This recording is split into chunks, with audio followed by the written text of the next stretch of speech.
Hey, we love that umbrella guy. All right. Thank you. Thank you.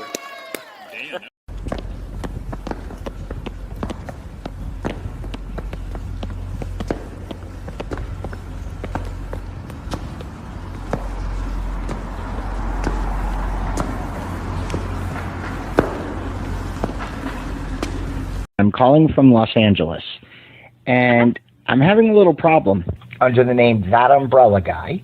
I sent him my phone number at least 20 times in the chat and told him to call me. He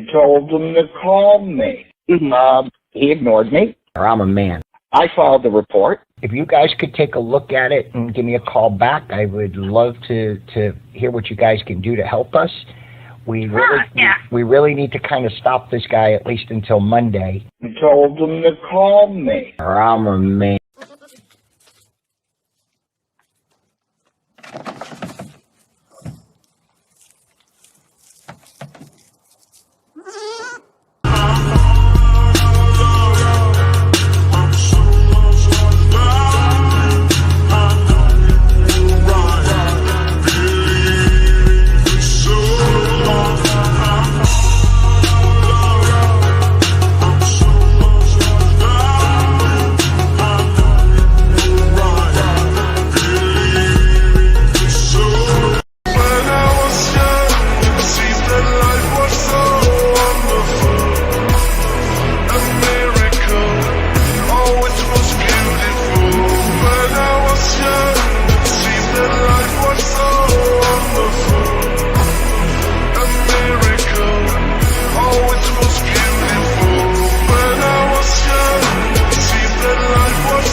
Welcome to the hat rack.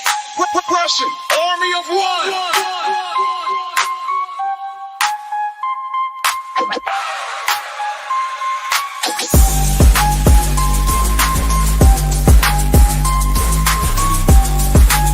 Population, army of one.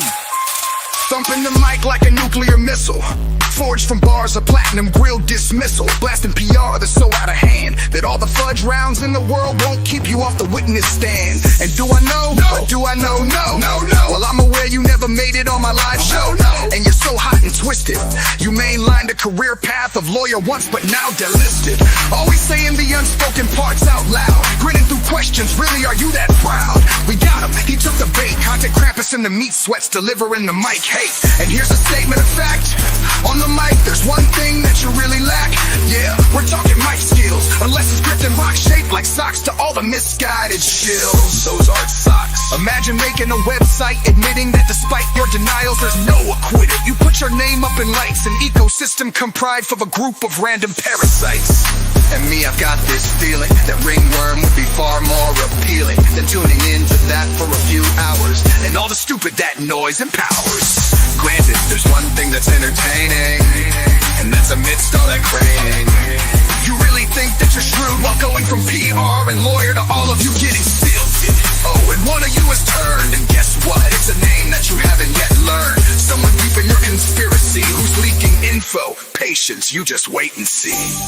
Maybe I should wear a mask, because admittedly I'm enjoying this task. So much it seems like a crime watching morons talk themselves into possibly doing time. You've been celebrating like it's Christmas, like you've won some kind of award. But the only award I'm seeing is being added to a conspiracy that includes allegations of a hitman. A hitman? Seriously? And going after witnesses in a trial, promising retaliation from the dark web. Your word, dark web, some people never learn.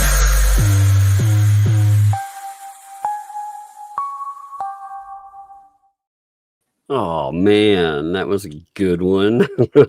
That song is becoming one of my favorites. I forgot how good it is. My God. Yeah, some of those are bangers. I was like, oh, that was a good one, man. You're very good at the songwriting, Tug. So that one's a banger. I like it considering I only use one freaking song type medium. You know, I'm like, it's rap or nothing, baby. I know. They're good. They're very good. And that one is my favorite. I think my favorite line is "Ringworm would be more appealing." is. I think that is hilarious. So somebody made a picture and I animated it too. There was a request the other day. Remember the request about "Are you not entertained?" as a tug, and somebody was like, "Yeah," they didn't make a picture, and I was like, "Yeah, here, let me animate it." Oh my god! No, my favorite. I mean, chat. Who's the host with the most? I mean, that's got to be Tug. 2 nights in a row now he's had to host this shit because I can't get my my The tin electronics to can work. The tin broadcast. can. Coming to you live from a tin can. Boy, you really saved the day yesterday. Just got to say thank you for that. Oh Somebody man! made this, and it's the funniest thing I've ever seen. Oh yeah! I thought that's freaking hilarious, man. That whole series was great. Oh my god, I love it so much. I love it so this is the greatest picture ever. And if you look closely to the chat, look what the chat is Yeah, saying. Hat hacker. Look, yeah. hat hacker. What the what? What where's she now? I love we got some Where what the whats and all that. I was like, and where's uh-huh. she going? Oh my god, Yeah, hat rack that was time. Rachel Sarah. That was good, Rachel. I Oh my appreciate god, it. Rachel, it's great. This is so funny. I have clipped all of it. As you can see, I'm using one of them as my new avatar, me talking into a tin can. I think I sound better tonight though. I have my Wi-Fi, I have my internet and the power, so it's all good so far. Let's see. She put up another I like that one. That one was funny too. Epic showdown. It really got I love it when the cartoons get my hair right. That hair is fantastic. I like how I'll have one bass glove and the other one's like all The other one you're just ringed gonna hit up. I'm me with like, your all right. rings. Yeah, like Yeah. brass knuckles. Yep. They're like, well, this will be a show. Oh my god. Last night was a mess, and by the way, my power came back on the instant you ended the show. Yeah, of course it did. Of course it did. Oh, I don't know Yeah. though. Like a bunch of my friends used to be like, you know what? You could just sit and talk about nothing for 3 or 4 hours. I'm like, well, yeah. So if you give me a subject, you Sure. know, Yellow Flash used to be like, you were the only guy I know that can take one freaking screenshot and make it a 10-minute video. And if you get 8 of those, you can make it a 5-hour live stream. I Yep, was like, that's true. Very true. Like, you're the it only is. guy I know that could do that. Oh, it just cracked me up. I was like, well, I guess that is true. Oh my god. But yeah, no, it was good last night. It was actually kind of fun. It was kind of fun taking over your It show. was fun for you. Heck I mean, yeah, man. I even I pulled down a couldn't mega tell audience and everything, and they I had a couldn't great time. I couldn't tell, like, what I sounded like, and I still haven't listened to it back, Oh my so god. I have no idea how bad it really was, but I was just so frustrated because I couldn't know if you could hear me or if there was a delay. It was just so hard, and my stupid phone, oh god, it was just Well, there's bad. a delay. Like, so when you when I go, I could tell you couldn't hear me right when I'd end. So I'd give a couple of seconds, but sometimes I couldn't tell if you were trying to speak, because you would cut out completely sometimes, or if you'd robot out. So it made speaking so sometimes I was just like, screw it. I'm gonna keep talking. If you're talking, you'll get over it later. Yep. Like, No, it worked. Oh, no, it was the funny. chat It is made sense. demanding an Archie Ruckus update. He's good. He's fine. He's much better today. He had the ear, he has a double ear infection, so he's on antibiotics, and they treated his ears with the long-lasting stuff. He was super, super high yesterday. So Rogue Mama made some hilarious memes for him, and she's been sharing them on Twitter. I'll show you a couple because they are really funny. This is his super high face. I thought this was hilarious. Love this one. He's the partier. Then we have this one. This is a real picture of him, by the way, and it just kept getting superimposed. Here he is at the can. We have him at a frat party, partying with the boys. And then we have the most interesting dog in the world at the bar And then, of course, she goes next to the The most interesting dog in the world. That's funny. I know. Look at his high face, though. It's so funny. He's got one eye open, just one. Just It's funny though. he was so quiet yesterday because he's he was all drugged up and stuff. So he was just basically sleeping. And this morning I knew he was feeling better because halfway through the trial stream, he lost his mind, and it had to have been because the postman was here. I always know when the postman is here because he goes on an absolute like freak out to protect us from that serial killer postman who comes every single day and never hurts anyone. It was funny. So he's fine. He's fine, and he's on medication. His ears are all nice and cleaned out now. And yes, the bill was astronomical. It was at the high end of what they said it would be. It was $693. Yeah, that's the stunning thing. Like, what do meds get into these days? It's like, for what now? What'd you say? Yeah. Oh, Lord. I know. And you know what? They forgot to give me his meds. So that didn't even include the next set of meds to get him back to the doctor when I need to take him, because I always get an extra refill of those because I have to drug him before I take him. And they forgot to give those to me. So I'm sure they weren't in the bill. So that means it was going to be over $700 when I get the new meds. So whatever. I've got the stuff for his allergies and the antibiotics, so he's good. My mom's old cat, he used to have eardrops every year. It would have problems with them. And I remember the last time we had to go up there, and God, that cat was 20 freaking years old. We'd gone up there, and the cat was having so many issues. But they were like, "Yeah, we got this new technology. We can use this." And I was like, they told me what it was. I was like, all we need is the eardrops. It's every year. We have to have those every year, like clockwork, for this cat. And it always helps out for them. And they were like, "Oh no, yeah, we have all this technology that was, that's super expensive." Yeah. I was like, my Lord, I don't think we need that. Yeah, I guess it's not too bad because I don't have to take him in that often. Literally, he only needs this like about once a year. It's when the allergies get really bad. And so about it, like usually in the summer/fall is when I'm gonna. So if I just budget ahead and just know that it's gonna have to be done, but I wish I could just treat his ears myself and then it wouldn't happen. But he won't let me. Oh, but I did get this good advice from a friend who uses this ear itch powder on her dogs that she says she swears by it. And if it's a powder, I'll be able to get it in his ears because it's the liquid he doesn't like. And I guess you just put it in there with a makeup brush. He'll love that. He loves to have his ears rubbed, but he does not want liquid in his ears. Like he'll freak if you try to put anything liquid in his ears. He just goes crazy. And that's what they give you to clean his ears out. And it's like, well, he's 131 pounds. He's going to hurt me. Okay. He struggles and flips around like a fish on a line. It's stupid, and I'm the whole time I'm like, come on, please. I'm not trying to hurt you. It'll make you feel better. And he's like, no, I'm not buying it. Yeah, that's how animals are. They're like, no, I ain't having none of that mess. Nope. And he's so big that he can get away with it. He's so big that he could get away from me and successfully fight me off. 3 of us tried to hold him down and do it, and he still bucked us all off.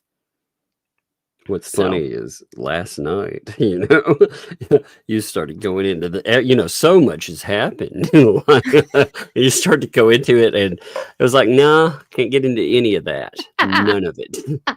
I got a question, so somebody sent me this, and there was the stuff that happened with Stark. We all know how that went. Terrible thing happened. I wouldn't want that to happen to anyone.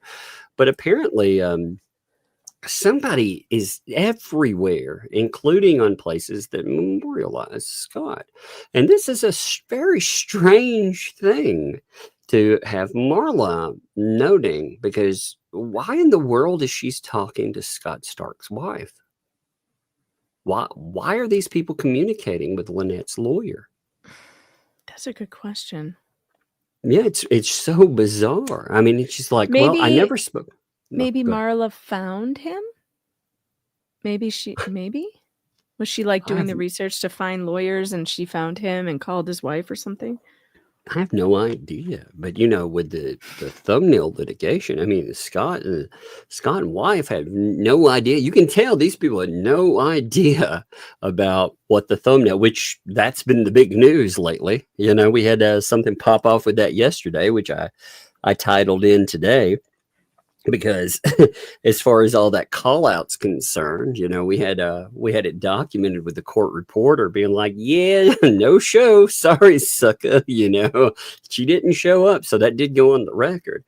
But with this, there's no reason for Marla to have reached out to them in any way whatsoever. So that's a strange thing. And she's talking about, she never spoke to Scott, but I've spoken to his wife, and her love for him brings me here. Honoring him with her. That's bizarre. Marla has got this. This is a parasocial thing. Like, Marla seems to leech onto anything that can give her a little bit of clout, And I mean, leeching onto Stark's wife in their time of mourning? That's really weird. Well, did she make friends with her or something? It's odd. Yeah, why would there's nothing again that is healthy about that. Reaching out to these people, period. Like, there would be no reason whatsoever for her to be making friends with the lawyers for Lynette Preston, reaching out to them, talking to them, there'd be no reason. I mean, you have Lynette Preston being like, I haven't wanted anything to do with this woman in over a year.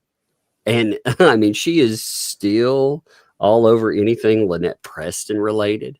She also, she's gone back to, she went out and was talking smack for a hot minute. After Lynette was like, yeah, I don't want anything to do with her. But now, now she's back to, oh, Lynette's the greatest again. It's so weird. And but Marla she likes to insert herself. She really does.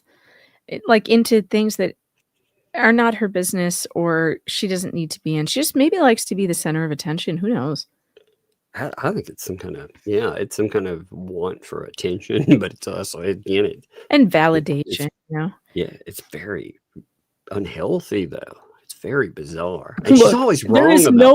There is no one around LMNOP or John Cook who is healthy. Let's just be honest. They do not have healthy relationships or healthy people around them. By the way, Jeremy did a members stream today, and it sounds like Ohio might get really frisky and interesting.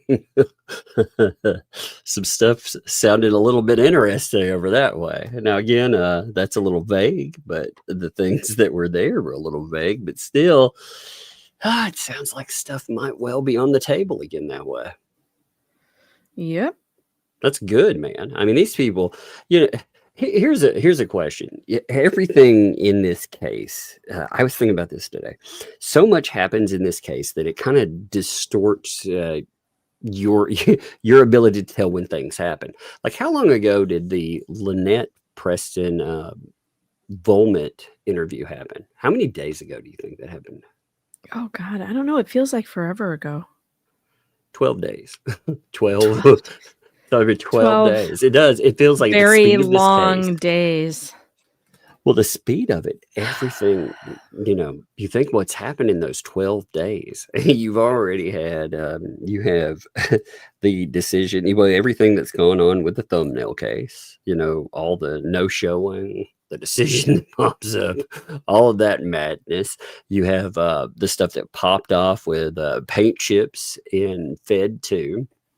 I mean, that's pretty funny. He got his stuff straight. I am going to read that this weekend, by the way. Yeah, folks. And by the way, it did get the attention of some of LawTube. Danny is probably going to have me on next week. She wants to hear about what the hell that was.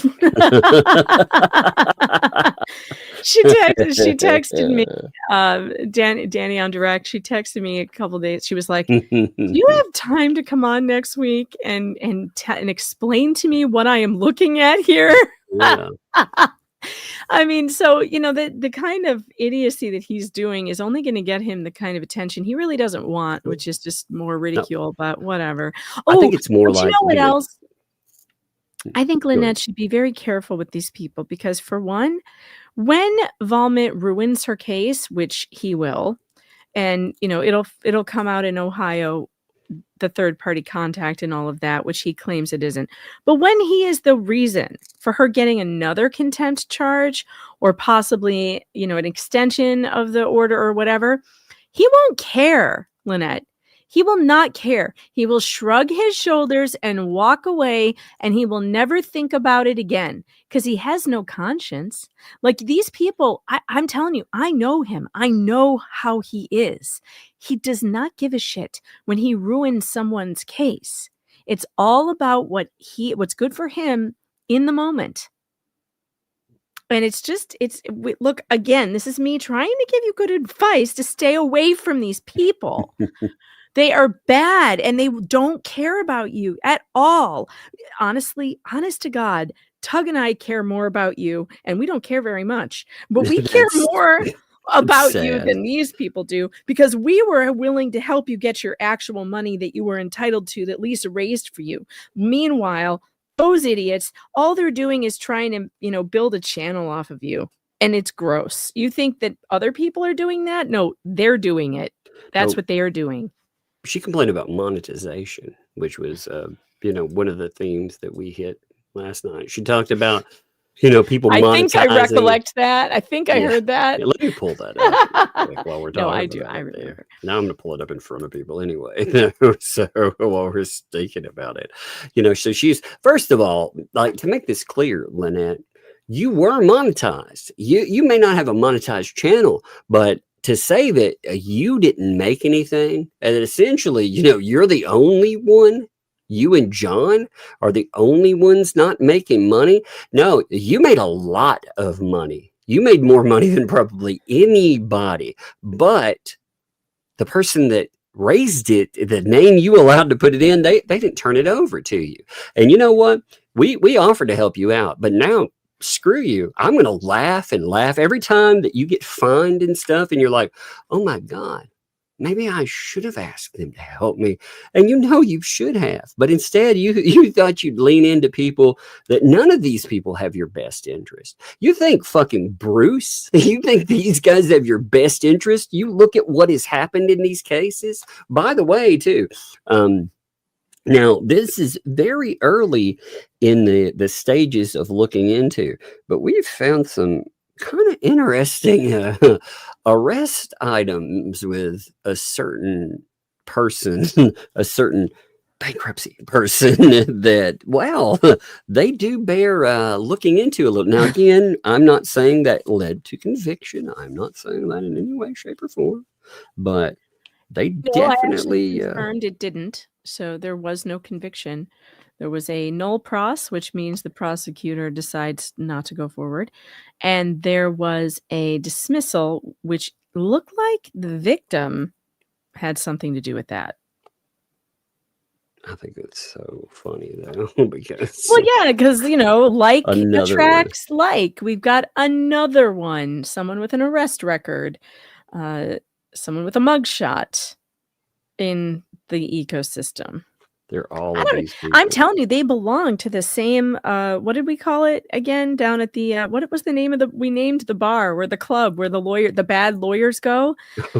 What did we call it? The pictures again. I remember the name of it because we made pictures of it that night. It was so funny. But they go down there and they meet at their secret club. All the disbarred and nearly disbarred and disciplined attorneys go down to their little club and they meet up there and they take jobs for each other and stuff. It's I don't know. That's how they all glom together.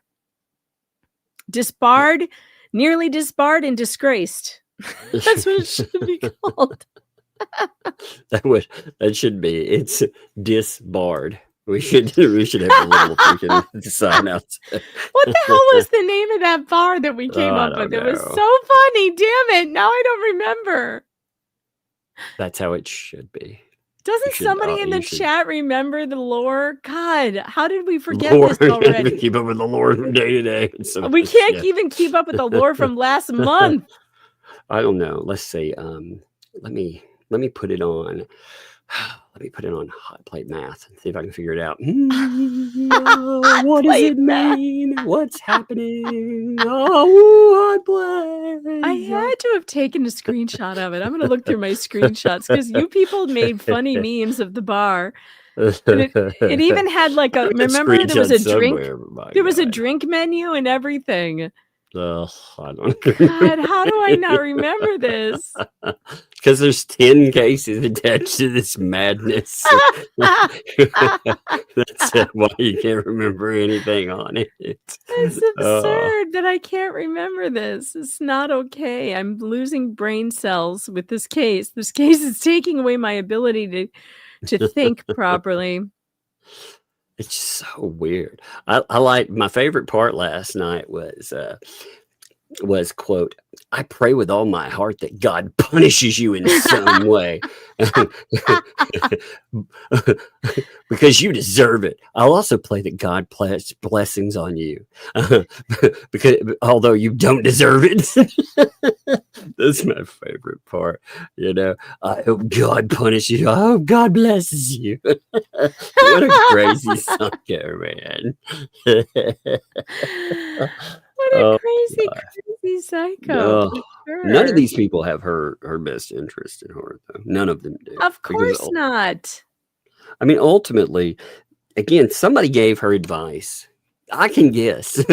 I would say this is just, again, it's speculation. I'm not going to say the names, but I'm going to guess.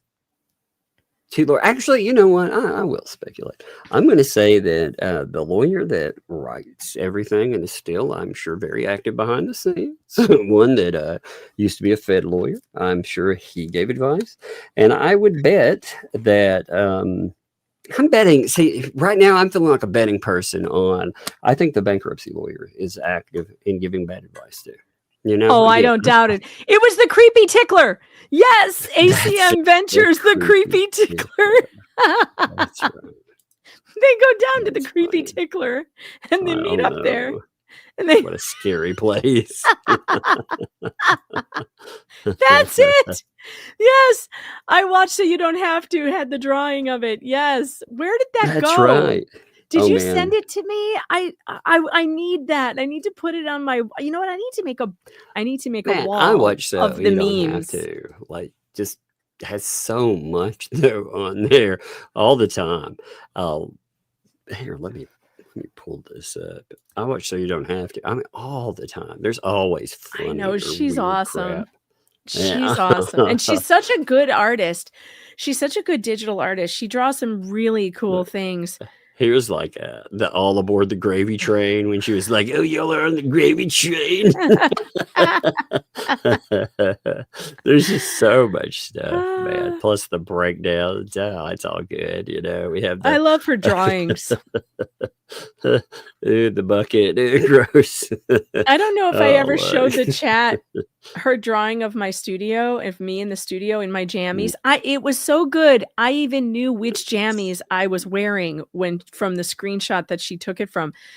And the detail in it of the things on my desk and like the little Easter eggs in it is so cool. Like I gotta show it to you guys if I haven't, because it's epic. She's such a good artist. She's really detailed. I like her unicorn jazz cream style. Gross. That's awesome. I didn't see that. Oh yeah. I look at those. If I forget for some reason, I catch them like every other day. But I usually I see them enough now that thankfully it recommends, because oh my god, my recommends on, I don't know if it's because male and new, but I get all my recommends at first were all just thirst trap, you know. It's like right off the bat, I was like, what in the heck? And this only happens on Facebook.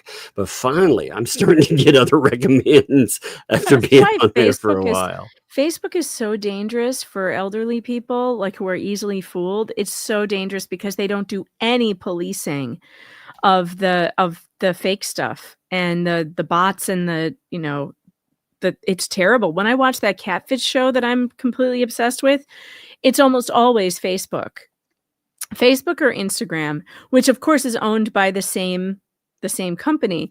All right, here it is. Here is the drawing that she did of me in my studio. Like, I literally recognize those jammies. I know exactly which ones I was wearing.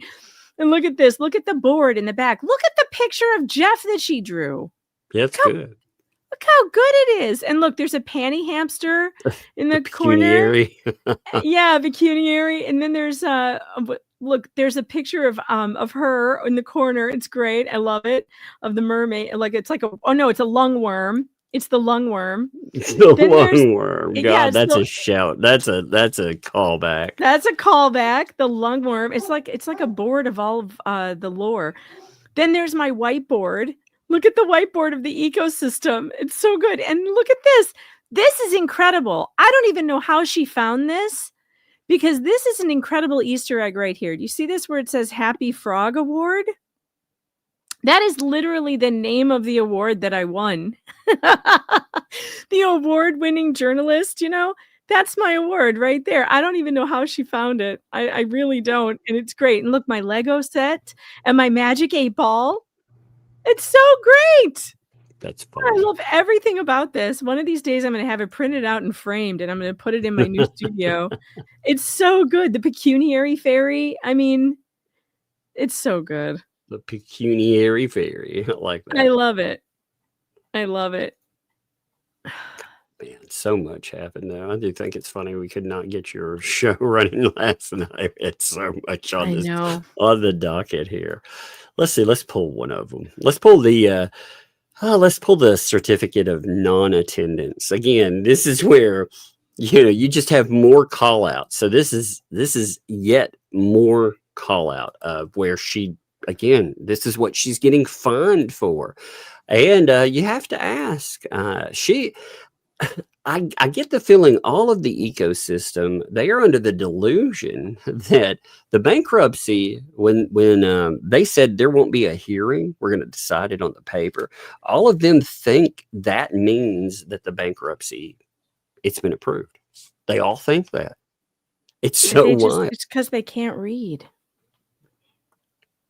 It just, though, Michelle Preston thinking that would mean that her lawyer is telling her that. That's what that would mean. Well, but also don't underestimate the fact that she doesn't listen. She is not a good she's not a good repeater of a story. You know what I mean? Like, she gets the details wrong when she repeats what somebody else has told her. She's a inaccurate reteller. Who knows what the attorney said to her, because she could twist it very easily. At the same time, some of them are so bad. God. Also true. When you can't even manage to electronically file things anymore. First of all, you'll lose your privileges to it, and then you can't manage to get. You think about their plan was so simple and stupid, because it essentially was, again, a delay tactic plan. That's all it was, a delay tactic. Because it can't be anything else. Again, they think that it'll win, but we've exhausted that point. I'm not even going to belabor that point anymore. But they can't even get the delay tactic right. They mess it up. Randy manages to get this stuff in here where, of course, he should. He shouldn't be. And also, they're creeping closer. I believe Melissa posted something today, I think it was, and noted I think we have 5 more days on the federal case, before we get an update. So if they don't get their asses in gear and get something going, then that might kick into effect again too. So $6,000 down the drain. Totally down the drain. I hope that she wrote into the contract that she gets a refund if he doesn't manage to get it into court. Oh yeah, no. He admitted on the record that he's the one that screwed it up by not filing things on time. Razilla's Realm, I just got the video you sent. I cannot believe you made a music video about the creepy tickler. It is I gotta watch that later. That's awesome. Rosalind's funny on this too. Can we get LMNOP to engage subscribers so she can monetize her own story? I tell you what, LMNOP, if you put out 3 interesting, fun videos, I will help you get 1,000 subscribers. God. But here's the kicker. They can't be about Jeremy Hales. No, they have to be. They have to be. That's all she talks about. What else would she talk about? No, they can't be. She has no other. She has nothing else to talk about. Oh my God! If she did a wedding on on Turtle Purgatory, it would get 1 million views.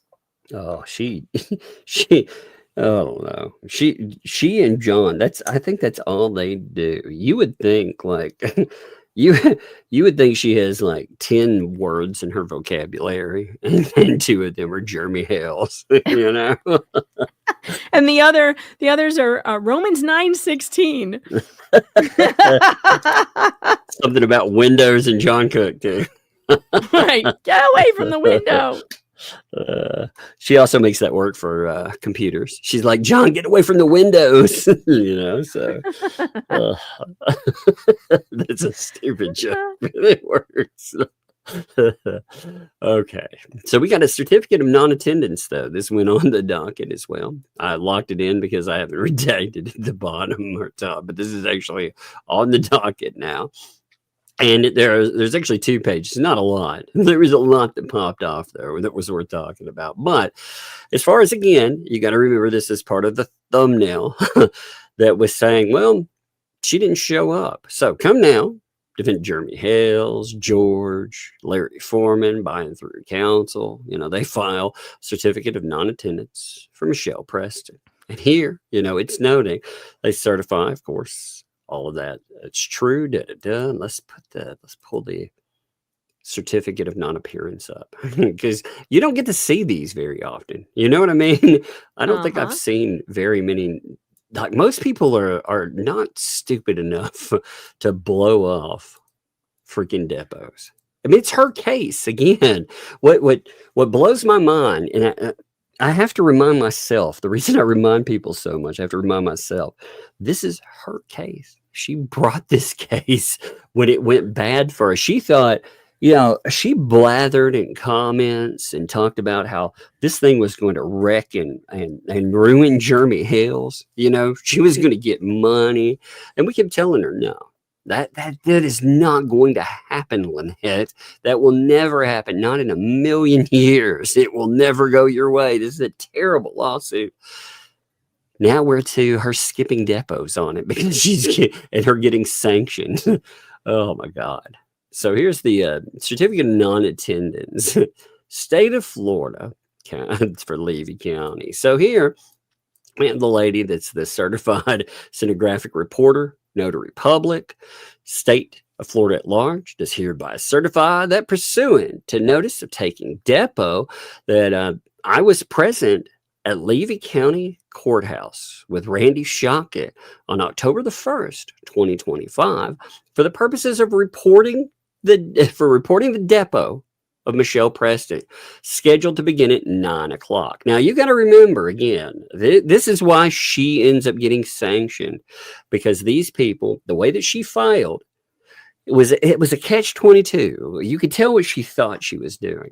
She thought she was filing, and the judge wouldn't have time to decide on it. So she wasn't defying a judge's order. That's what they wanted to do, which they were. He ordered them to be, you know, they're supposed to be there. That's part of the order. But they didn't want a judge to go on the record and say, no, your excuse isn't going to work. Your protective order, John Cook's, his medical record, and the fact that you might get a bankruptcy hearing. None of that means anything. So she files less than 24 hours. We don't get anything. Yeah, that is not timely. That is not timely. That's untimely. The definition of untimely. It doesn't give anybody an opportunity to rule, or doesn't give the judge an opportunity to rule, because she put it in at 4 p.m. the night before, you know, right around 5 when no one's there. Yeah, it's not enough time. So of course people are going to show up the next day, and then you're just the no-show. Yeah, they have to. Yeah, because I mean, the judge has, you know, they set it up. The judge expects this to transpire, and he has not ruled on it. So if Randy, when he sees this is what she can't get through her thick skull. When they put that on the docket, she could have already moved to have that. If that was inconvenient, she could have asked for that to be moved because they knew about it. They knew about this supposed appointment. That's what John was saying. We knew about it for 2 months. Okay, well, if they did really have one, which I don't know if I believe them on that or not, but if they did, if we give them the benefit of the doubt for it, they should have put it right away, but they didn't. So this person shows up. They cost money. Randy Shockett cost money.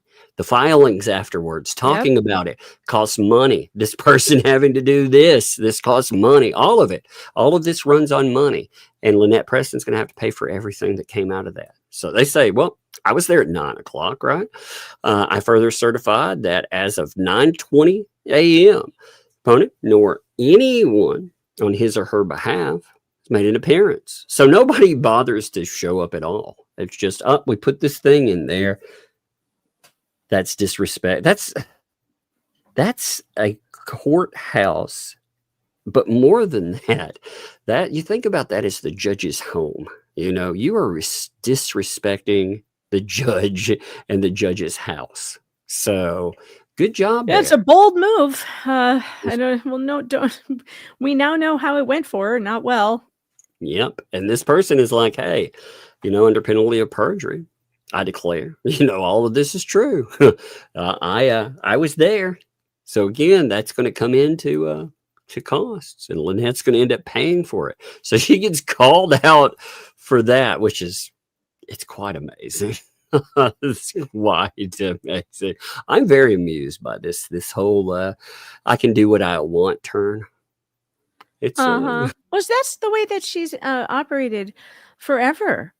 Yeah. Lynette believes that she's above all kinds of things, laws, rules, decorum, public decency. She can do whatever she wants. And no one is allowed to criticize her. And the crazy part is she thinks she can do anything she wants in the public eye, and still you don't have a right to comment on it. She can post anything she wants on social media, no matter how disturbing, frightening, no matter what, she thinks she can post it, and you are not allowed to comment on it. That's the thing that blows my mind. This woman actually has no concept that she has brought all of this on herself because she has put all of it in the public eye on social media. All of it. Her relationship with her ex-husband, John, her relationships with all of her ex-husbands, her relationship with her kids, with her grandkids, the CPS calls, everything. She's opened it up to the public, and then she has the nerve to say, all you do is talk about me. Lynette, you're literally doing it to yourself. Stop posting everything about your life in public, and people won't comment on it. Terrible advice. You should post everything about yourself all the time. Stop saying funny things when I'm taking a drink of tea. I'm going to ruin my keyboard, and it will be your fault. The hell is wrong with you? I almost spit it all over my desktop. That is what I'm here for. You have incredible timing. I'm proud of Lynette. I mean, very few people. I can't say there. I don't think there's actually anybody that when I wake up, I'm like, I wonder what they said last night. I mean, I've got to check them first before anything. And I always check to see what Lynette posted. First thing, I'm like, did she post anything last night? Because if she did, it's going to be an interesting day. It's going to be funny. So bravo, Lynette. I mean, you are a celebrity, Lynette, whether you want to admit that or not. And like Megan said, and we've said this for a long time, you lean into Otter Creek Elvis, you start marrying people. Holy Turtle crap. Queen. Yeah. Get yourself a little pay for like turtle zoo, just like the Tiger King. Oh, it's gold. Lady, we could have turned you into a multi-million-dollar commodity instead of you going the way that Bruce wanted. You could have your own money, and we could have helped turn you into something. You could have left your neighbors alone, and you could have kicked John Cook off the premises if that's really what you want to do. You could have built up your barn dough. You could be marrying people. Hell, man, I would have represented you out She there could have for built a little wedding chapel out there. dude. I would have represented her crazy ass. I would have been like, let's build you into a multi-million-dollar commodity. And you know what? Get her a really Netflix happen. show. Yeah, I mean, we could have a hell of a show, but no, you had to lean into the Jeremy Hales thing. I mean, What God, she could you imagine if needs she to got do- along with Hales? If what she would have she- gone out Oh, of I her know. way? I know. And what she needs to do is get to know. She needs to befriend Carol Baskin. and her and Carol Baskin need to open a wildlife zoo where people can pay them to come and look at the wildlife, and Lynette can run the turtle ponds, and Carol Baskin can run the big cat cages, and it will be the biggest hit anyone's ever seen. Oh my God. I mean, before long, one of them will be accusing the other one of feeding them to tigers. Somebody's going to disappear. It's going to be great. That was one of the weirdest, bizarre things, you know. I know. So I didn't realize this. So Carol Baskin, I was curious if her stuff was still open. She closed and sold her physical big cat rescue sanctuary in 2020 or in 2025. It says so. It's closed down. See, she's looking for a new venue. It's the perfect time to jump in, Lynette. How many millions? 20 million. 19.5. She sold 67 acres with that in Tampa, Florida. It says in 2024 for approximately $19.5 million. Wow. So I guess Where'd she go? Where'd she go? I don't know. I want to know if they I don't know if they find any remains of a human being. I know, right? I mean, I really don't believe that story about her husband. I mean, I'm not saying that she killed him, just saying that I don't really believe the story about him just driving to an airport and flying off and never being heard from again.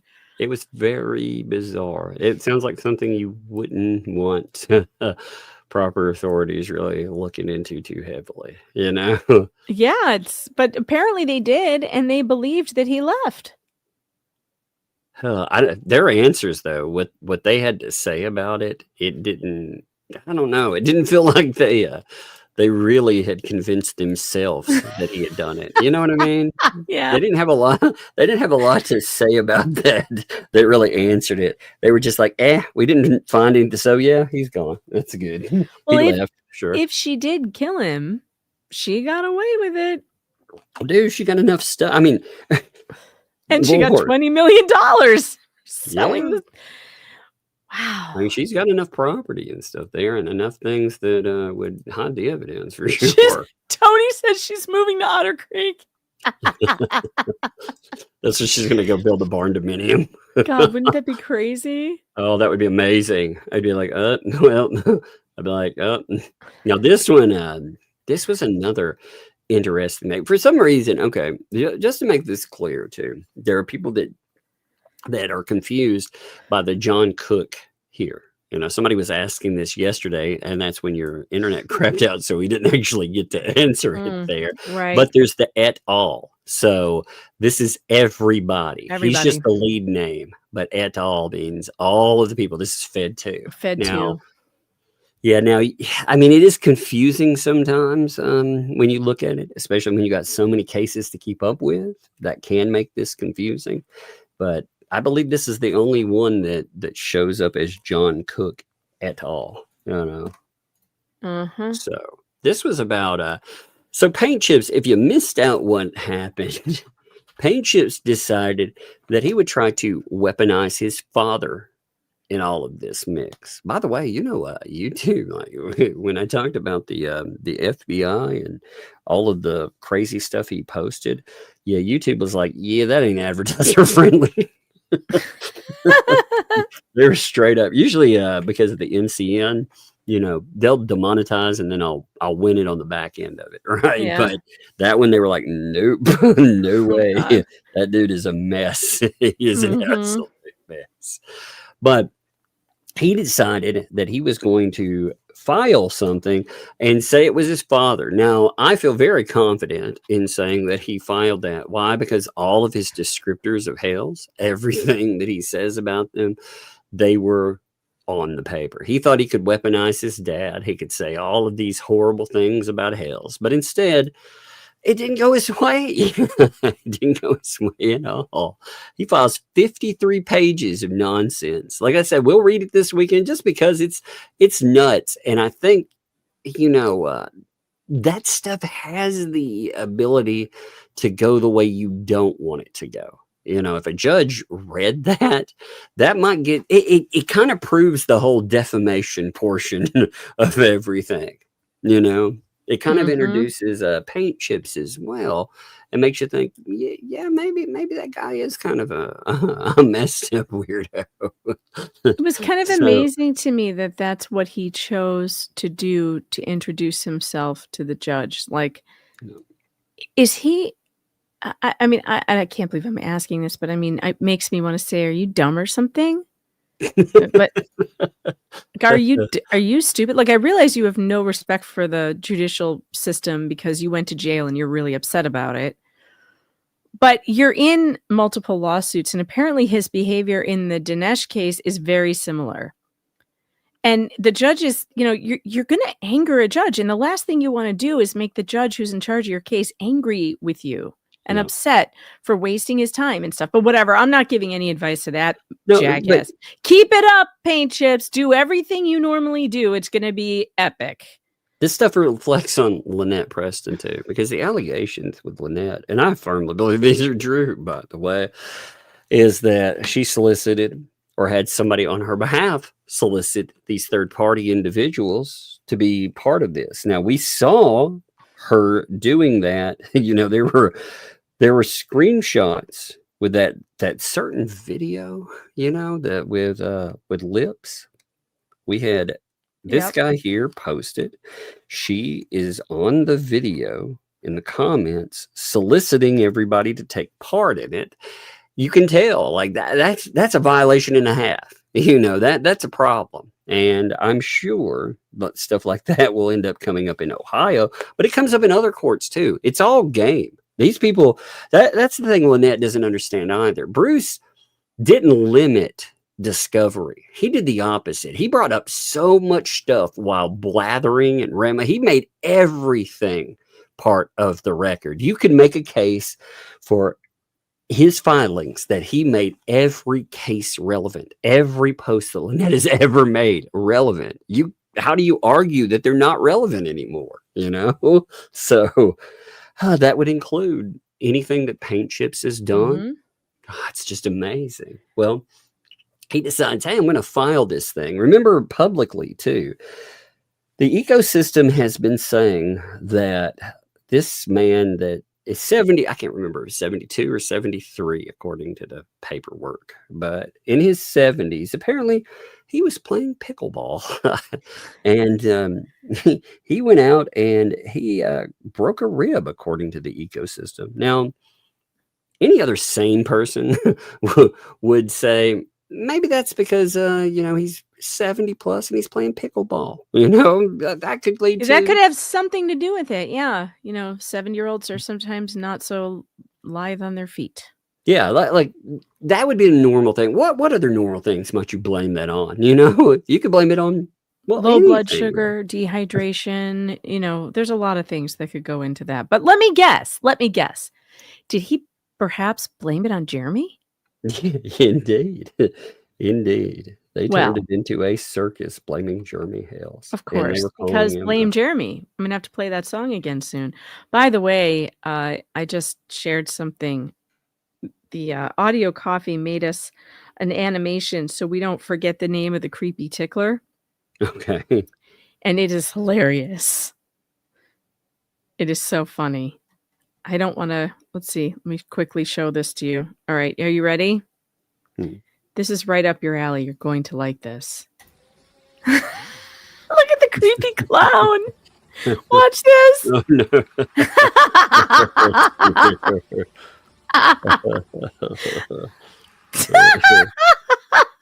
Look at that creepy clown. This is perfect for Halloween. It's absolutely perfect. Thank you, Audio Coffee. I appreciate that. Let me see. I get people that they text me, like somebody else just texted me. I've been having this weird issue, okay, where some people can't comment. You know, it's almost like they're blocked. And if people run into that, I've been toggling them. What I'll do is I'll have them send me, you know, their link to their YouTube page, essentially. I'll block them and unblock them myself. And after I toggle them, we've had 4 so far that have worked. So I heard you talking about that. That is such a weird thing. I haven't had nobody said that that's happening to them on my channel, but I'm going to remember that for the future just in case. It's bizarre. Like you can always check them. If you go in and look at the description there, if it says that they're hidden, then you've blocked them or somebody's blocked them on your channel. If not, then I mean people run up with weird things, but that's helped. It's helped 4 times now. So wow. Yeah. Now, by the way, there are over 3,300 of you today. That is awesome. This thing again has maintained its insanity and relevance going as far as it has. You know, I'm proud of you all for keeping up as long as you have, because man, there were a couple of people I've heard from recently who were like, you know, I was keeping up with this for a while and then I dropped off and now I'm so clueless about where we are and what's happening. Yeah. And I mean, honestly, every one of you who is here every night keeping up with this, I commend you. You're dedicated and you kind of have to be, because trying to explain this case like in a short period of time and what's gone on, it's impossible. You have to have some of the backstory, which is why I spent all that time making those TLDR videos, which I hope are coming in handy. I've given them to several people who are like, what is this now? And they seem to have a better grasp on it, but it's tough.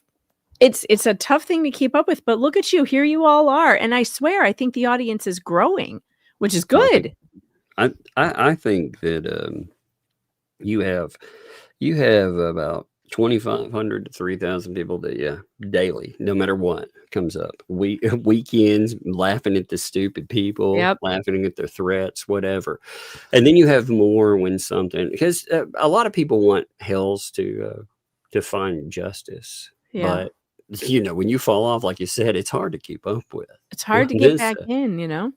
But also, if any of you are confused about any of the backstory, you know, email me. I'll set you up with several links to the shorter videos that explain some of the things. Or if you have friends who you're trying to explain it to and you can't, you know, it's just too hard, I'll send you links. I'll put those links out because I think it does a pretty good job of it. And it's worthwhile to get people caught up, because this is going to be a precedent-setting case. I have a feeling about it. And you know my court prognosticator status, it's pretty good.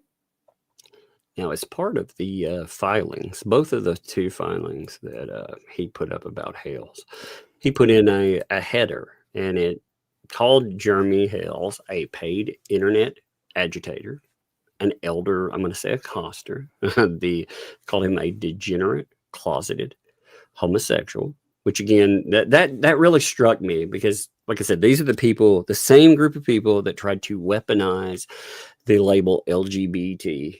They tried to weaponize it against Jeremy Hales. And yet that tells you plenty about what they think about people, I believe. And then they called him an alligator effer. So that was the header for both of the filings that we're talking about.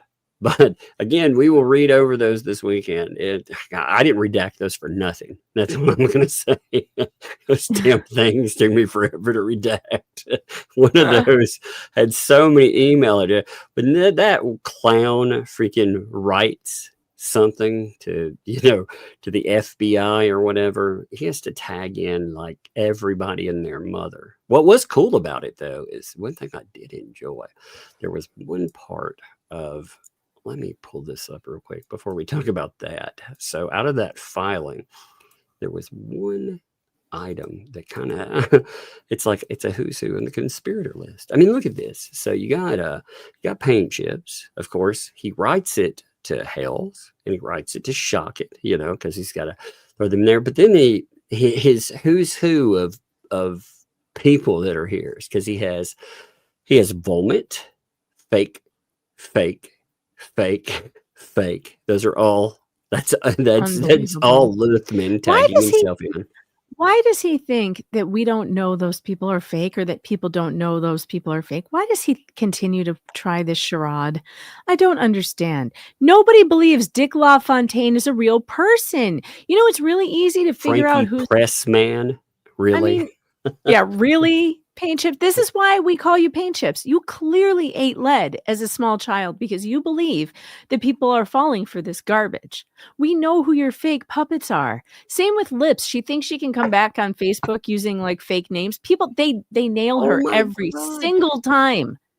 Did you see their big bad plan for all of those fake obits was to blame Veteran Nation? Of course, they had to blame somebody. But they were like, it's veteran. And I was like, well, that's weird because somebody, I'm not going to say who, but somebody noticed them. And they were like, whoa, here's this one thing. And they noticed it.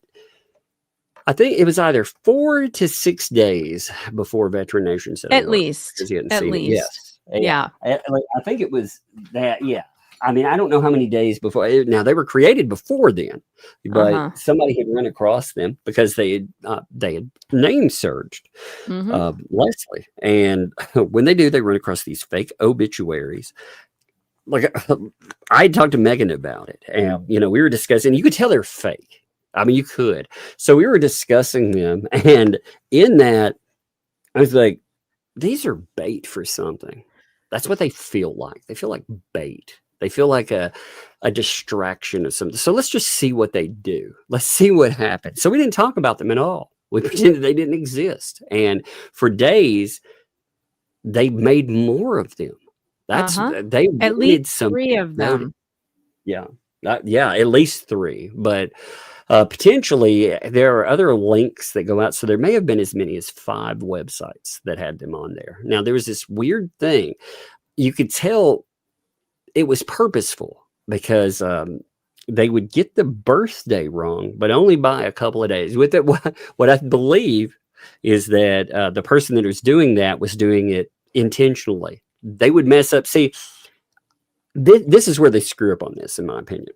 When you go from website to website, the person that's inputting that, if they're getting the birthday wrong, you would see the birthday, it would be the same each time they did it. But each of the websites had the birthday wrong 3 different ways. So I think it was the same person. They were creating them all, and it was part of the ecosystem. I know exactly who I think did it, but well, I also have contacts who know her very well that I obviously contacted to ask, have you heard anything about this? Yeah. And the answer was absolutely not. This is a lie.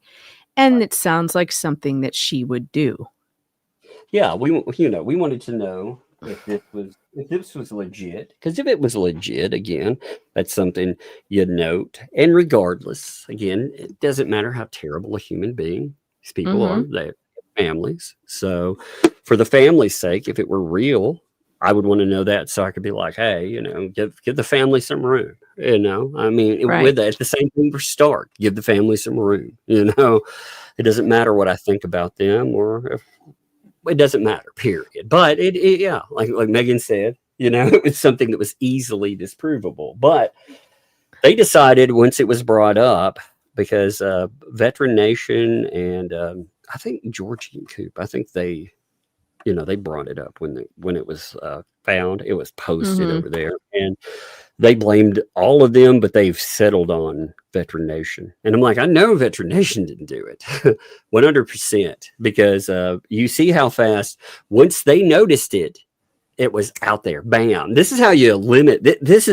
I like to sit back and just observe everything, because if somebody's trying to play me and they're connected to it. Yeah, I was waiting to see what the person was going to do with it. It was like, well, there's a reason why this is being made, and what's the reason for it. So it wasn't necessary to talk about it until something happened with it. Just sitting out there it's not helpful. You know what I mean? Yeah, yeah, they want it to be found. They very much wanted it to be found. But there are certain people out there like again, and this is not an insult. This is actually quite the opposite. You know how certain people are going to behave. Like when Veteran Nation noticed it, they're like, "Oh, look, this is something. Is this real?" And they noted it publicly. Knew they would. That's the normal way they would behave. So obviously they didn't create it. Like they tried to blame them and these other folks too. So it was definitely an ecosystem creation. And they have just tried to blow it off. But it feels like also trying to make that person relevant, because nobody, even us in a lawsuit, we're not talking about them. The last time we talked about them was because of FOIA. The FOIA made them relevant for a minute. We heard all the crazy calls that have been made about Jeremy Hales. Like that stuff makes it relevant again. But these people, unless they force you to talk about them, they have no relevance. Like Stupa, until the recent move, I forget about Ray until he makes a video and somebody sends me it and is like, "Hey, look at this stupid stuff." I forget they exist. Yeah. So it's the same with paint chips in them. They put this stuff together, but this is like a list of the conspirators there. Because look at it. You got the fakes. Then you've got Bruce, Stupa, 2L. You've got some lawyer listings. Then you got Ray. And you got Leslie.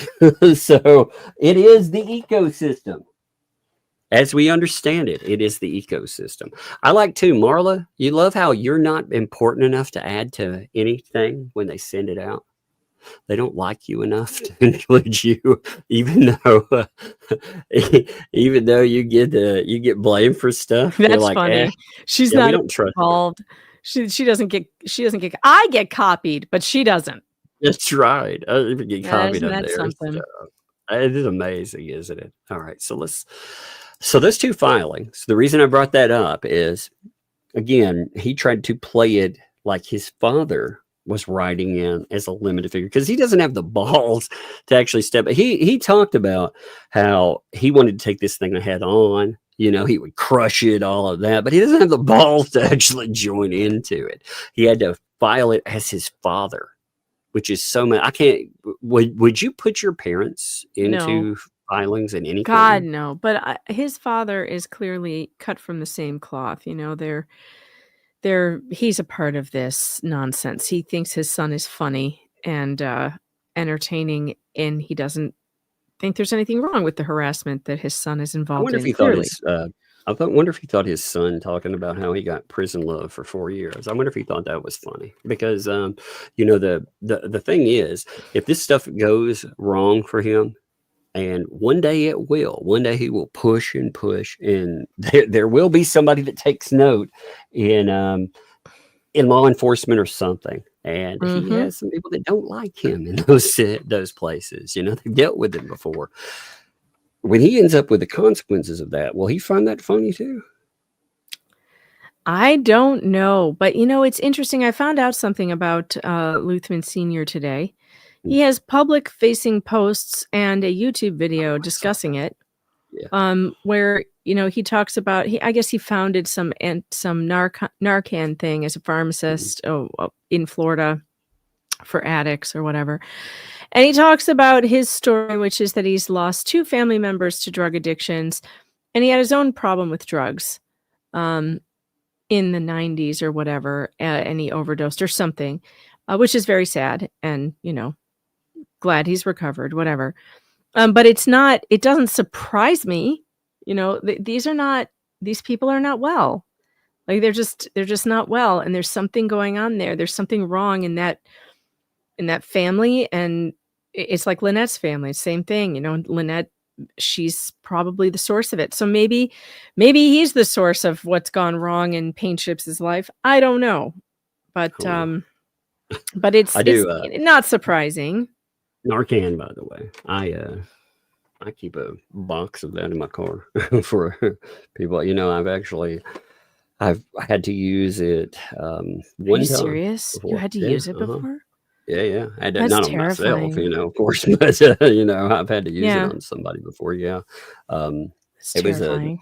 it was a terrible situation, and it worked. It does save lives. So I carry a tote bag, and I keep a single, like it's just a single use in it, and then I keep a box of it in my vehicle just in case you run across somebody and they're ODing. I mean, it happens. It's become way too prevalent. So I don't want to. The reason I mention that is I don't want to mix the subjects. It's a good subject, for people to encourage them to know about that thing. Yeah, So that would be good. But it's a yeah. bad. It's Yeah, it looks like a good program that he started, no doubt. yeah. But it just doesn't surprise me. The background and Yeah. the the troubles, it's just not Well, surprising.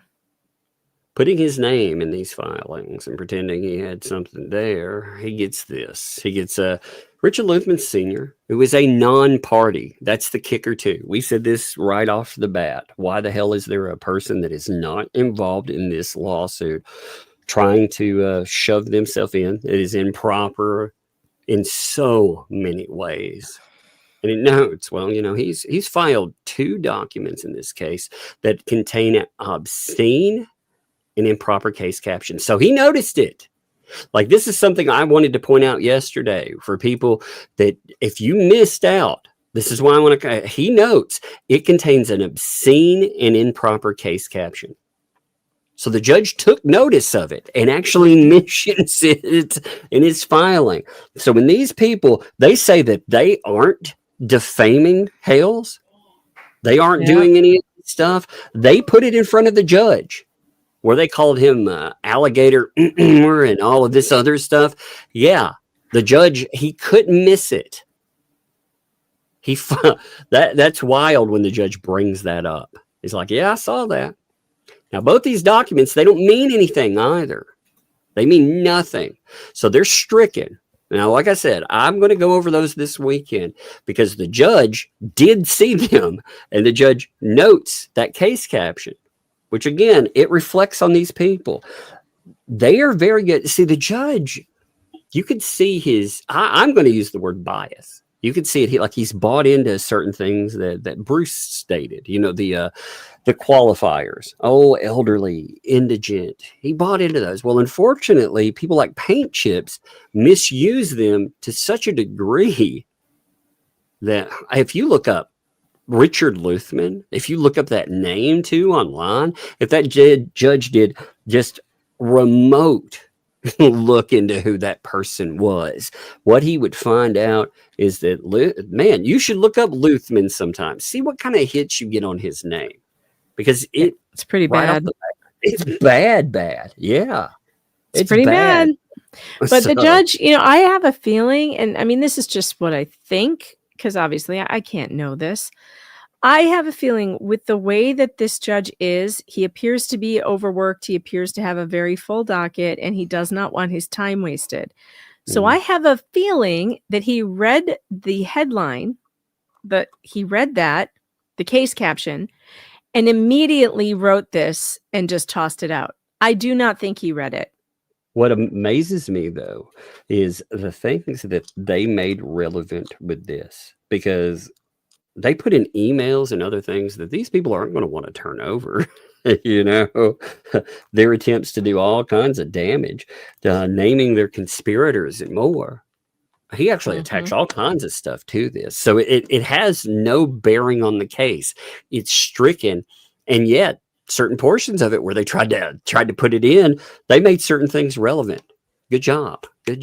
Well, although since it's stricken, I don't think it can be used. I think you can make a case for. I saw another case where somebody utilized stricken material to prove that it's like what's happening here. Sort of. I've never seen anything like this, but to prove that something had happened, somebody had put in a document they weren't supposed to file. They'd made contact with the judge, and they had made admissions in that. And even though it had been stricken, it was still brought in the record because There were admissions that were part of it. Oh, So well, it's that's like, hey, interesting. yeah. Well, and the chat is asking how I'm sad. So Robert says, I'm sad the court didn't file contempt of court for the author of these 2 stricken items. Well, here's the reason. Because the author of it, the alleged author, Yeah. Luthman Sr., is not a party in the case.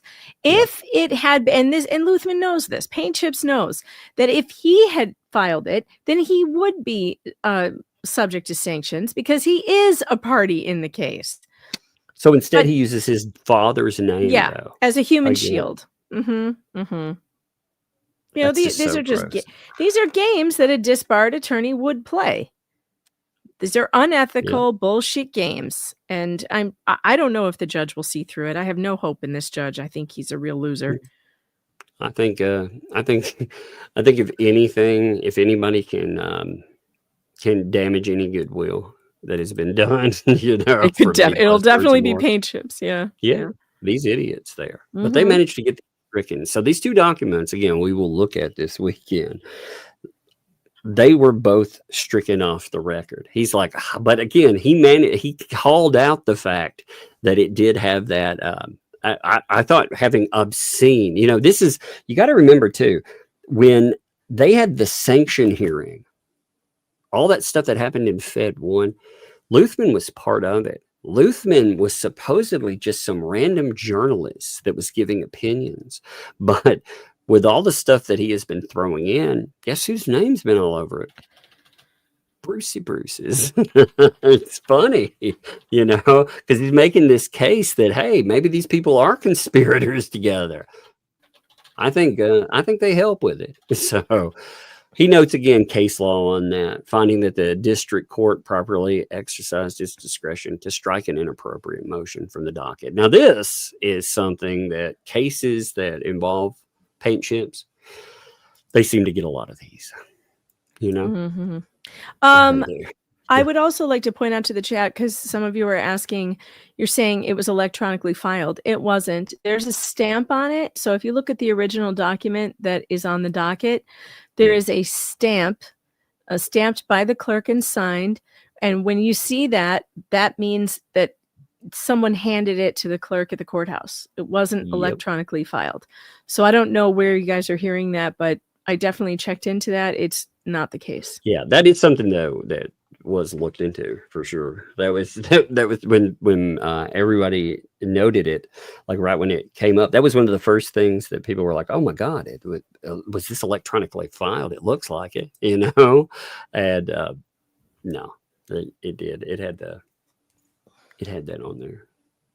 Yep. Let's see. There was this order with Big Mac Attack himself. Let's see. This would be, you know, we have a lot of documents. You got to remember on this case, this case hasn't even gotten past serving people yet, and we're still on the serving folks portion, and we're well over 100 items on this docket. That's how crazy this has been so far. We're not even moving right now. Right. And again, no wonder the judge hates it. I don't blame him for that. I don't blame him for hating the craziness of this, but he can do more to control it, and he didn't. He failed to control it. It makes the point that Hales makes too, though. If he hates just dealing with it, imagine like dealing with it when it's your business, it's your reputation, and these people are brought in as forces to mess with your life and livelihood. Again, I have no idea what will happen with these people in Fed 2. I say that every time because I think there are certain people for sure that there is a strong case against, but I cannot tell you what a court will do. You know, the ecosystem, they want to pretend like we're saying that they're all going to be convicted. I have no idea what will happen to those. I have a strong feeling that Lynette Preston, she's the only one that's really on the hook for sure. Everybody has abandoned her. She's in trouble with the 2 things that she filed. She is probably in trouble with the Ohio order. And on top of that, she is in trouble, it looks like, with Fed 1. So she definitely is in trouble. John Cook, along with her, is, yeah, they look like they're both in trouble. They've been abandoned, though. So when they look up and all this stuff, the reality smacks them in the face. Remember who abandoned you, you know? But Mhm. here we have, there's some interesting stuff in this too. This is about Stupid Dave. Now, as far as this goes, the ecosystem has been saying, well, this is the end. Stupid Dave can't be served anymore. Time's up, right? Time's up on it. Well, the problem is, even in this, it talks about him being served in different ways. And the filing that Randy put in talks about him trying to dodge service. If you're trying to evade service or dodge it, man, extensions, they can be granted and granted and granted and granted. And there are other methods. It's even noted in this thing. So, And I would like to point out that I did do some research afterwards looking into it. And my research found that federal court can, in fact, even in Florida, allow email service. This judge just chose not to. He does not, because it isn't done very often. He is a very timid judge. He said out loud, he doesn't want to be known as the sanctioning judge. And I can tell I'm extrapolating from that and his refusal to do email service, which is, hello, welcome to the future. It's 2025. Right. We should not have to publish something in a newspaper. No one fucking reads the newspaper. Everyone reads their emails. But whatever.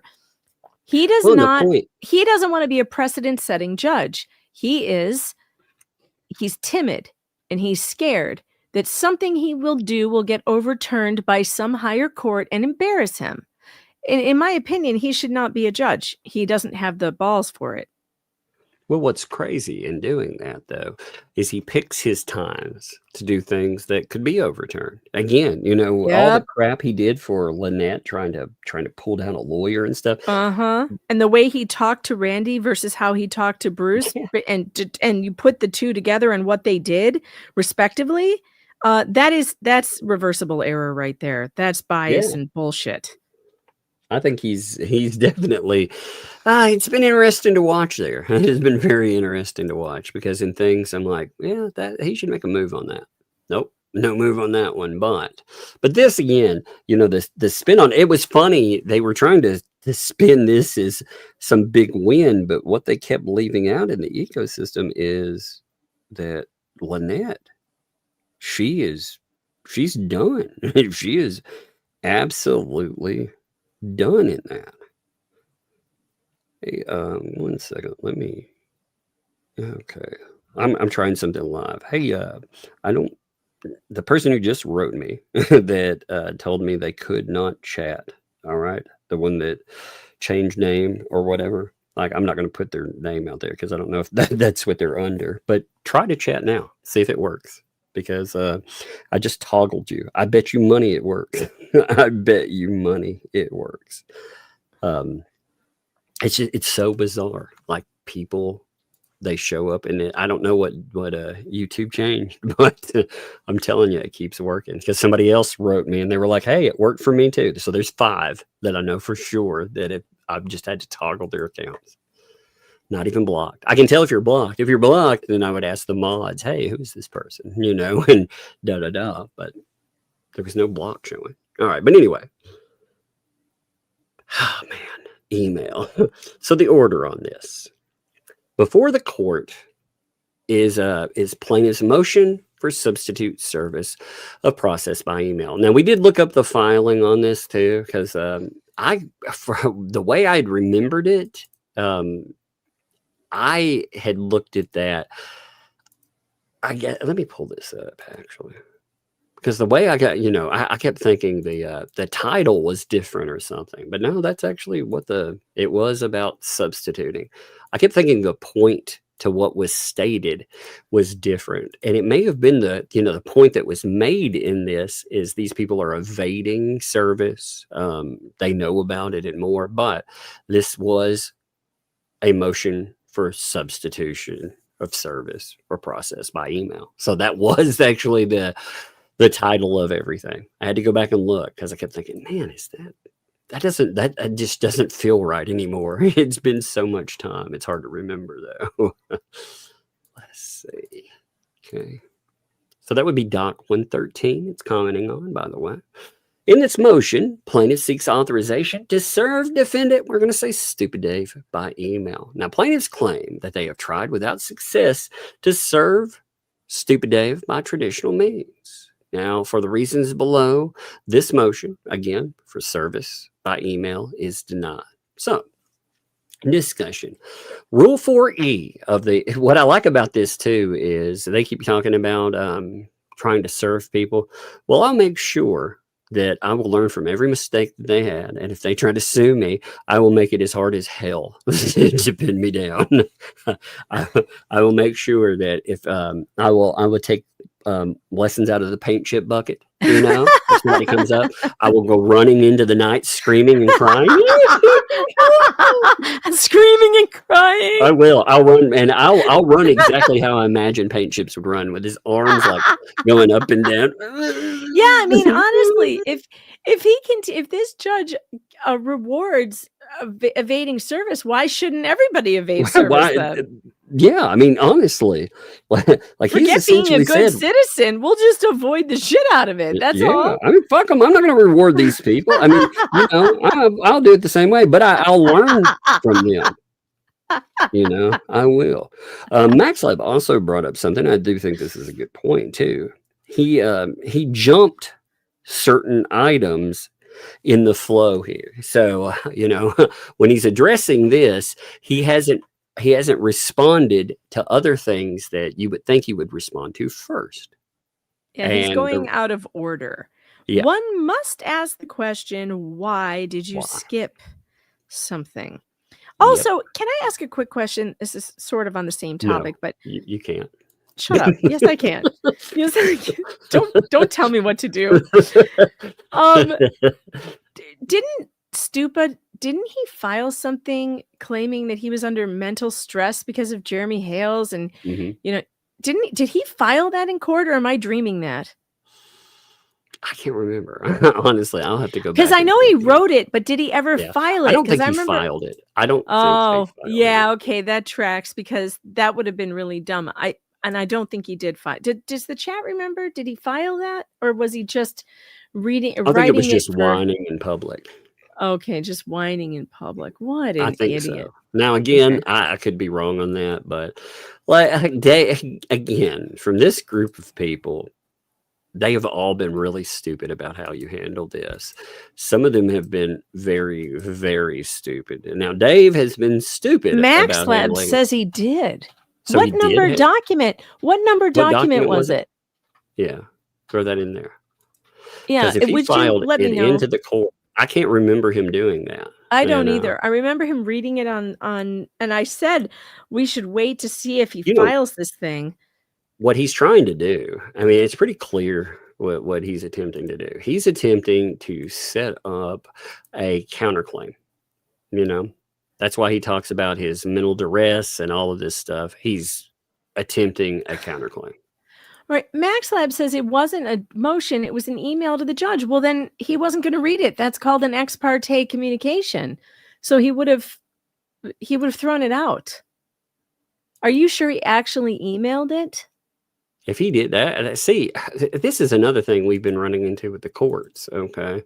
The courts, we have the question on whether or not they are turning over. See, they're supposed to save emails, you know, because they can be case pertinent, and you don't know what exactly is case pertinent. So we're not seeing, you know, turn over email. But again, we don't know specifically if things were turned over.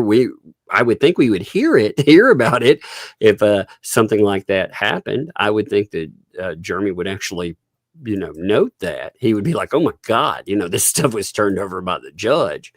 But we've heard nothing about a judge turning over any communications. So if they are mailing and this stuff, you know, it has the potential to bias a judge. My theory is that if they are emailing someone they think is the judge, they're getting somebody in his office who isn't passing it on. Even if they're getting someone in the office, I mean, that is attempting to influence the court or influence, it's still trying to influence the staff. But I think if the judge doesn't get it and the judge doesn't see it and the staff knows what to give the judge and what not to, I think that he's safe from having to turn it over. And I don't know. All I know is if he were to get it and not turn it over to the other side, that would be super bad. So I doubt that that's what's happening, because every judge knows that. There it is, the creepy tickler. Yeah. I was going back through oh god, and I watched So You Don't Have To actually did an entire drawing of the inside of the creepy tickler, and it is amazing. That's funny. She sent it to me. It's amazing. It's so detailed. There's even a menu board and the whole thing with try the new drink Alibi. Like, it's so funny. Yeah. That's hilarious. Yeah, it's really funny. So with the discussion here, though, it's the 4E of the Rules of Civil Procedure govern service of process on individual defendants in the U.S. The rule provides that an individual defendant may be served in several different ways. Now, the first way is by personally delivering the summons and complaint to the individual defendant. Now, that is, one way, yes, you do try. Unfortunately, when they are dodging, kind of hard to do that. You want to read? Sure. Second way is by leaving the summons and complaint at the individual defendant's residence with someone of suitable age and age and discretion. There's something wrong there. Who resides there? No, of suitable age and discretion is what it should say. The third way is to deliver the summons and complaint to an agent authorized by appointment or by law to receive service of process.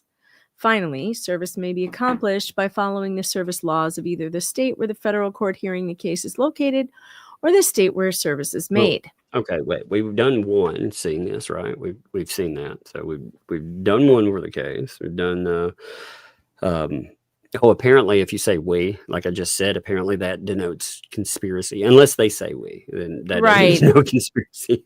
Right. But we've seen the two. We've seen them go with leaving it as well, when they attempted delivery. Now let's see. Third is delivery to an agent authorized by appointment. Well, they won't make someone available that way. And finally, service may be accomplished by following the service laws of either state. Okay, so this is just, it doesn't even tell me anything. All right. No, so not really. I would still say, like, what they've done with 1 and 2. And again, you have somebody that is attached to the police department. What was it? The sheriff's saying that he's dodging, like he's evading service. So I would say that they've done 3 of these for sure. And this one they haven't done because who's the agent? So there is no agent here. All right. Here, plaintiffs allege that they have unsuccessfully tried to personally serve defendant ThATuMBRELLAgUY.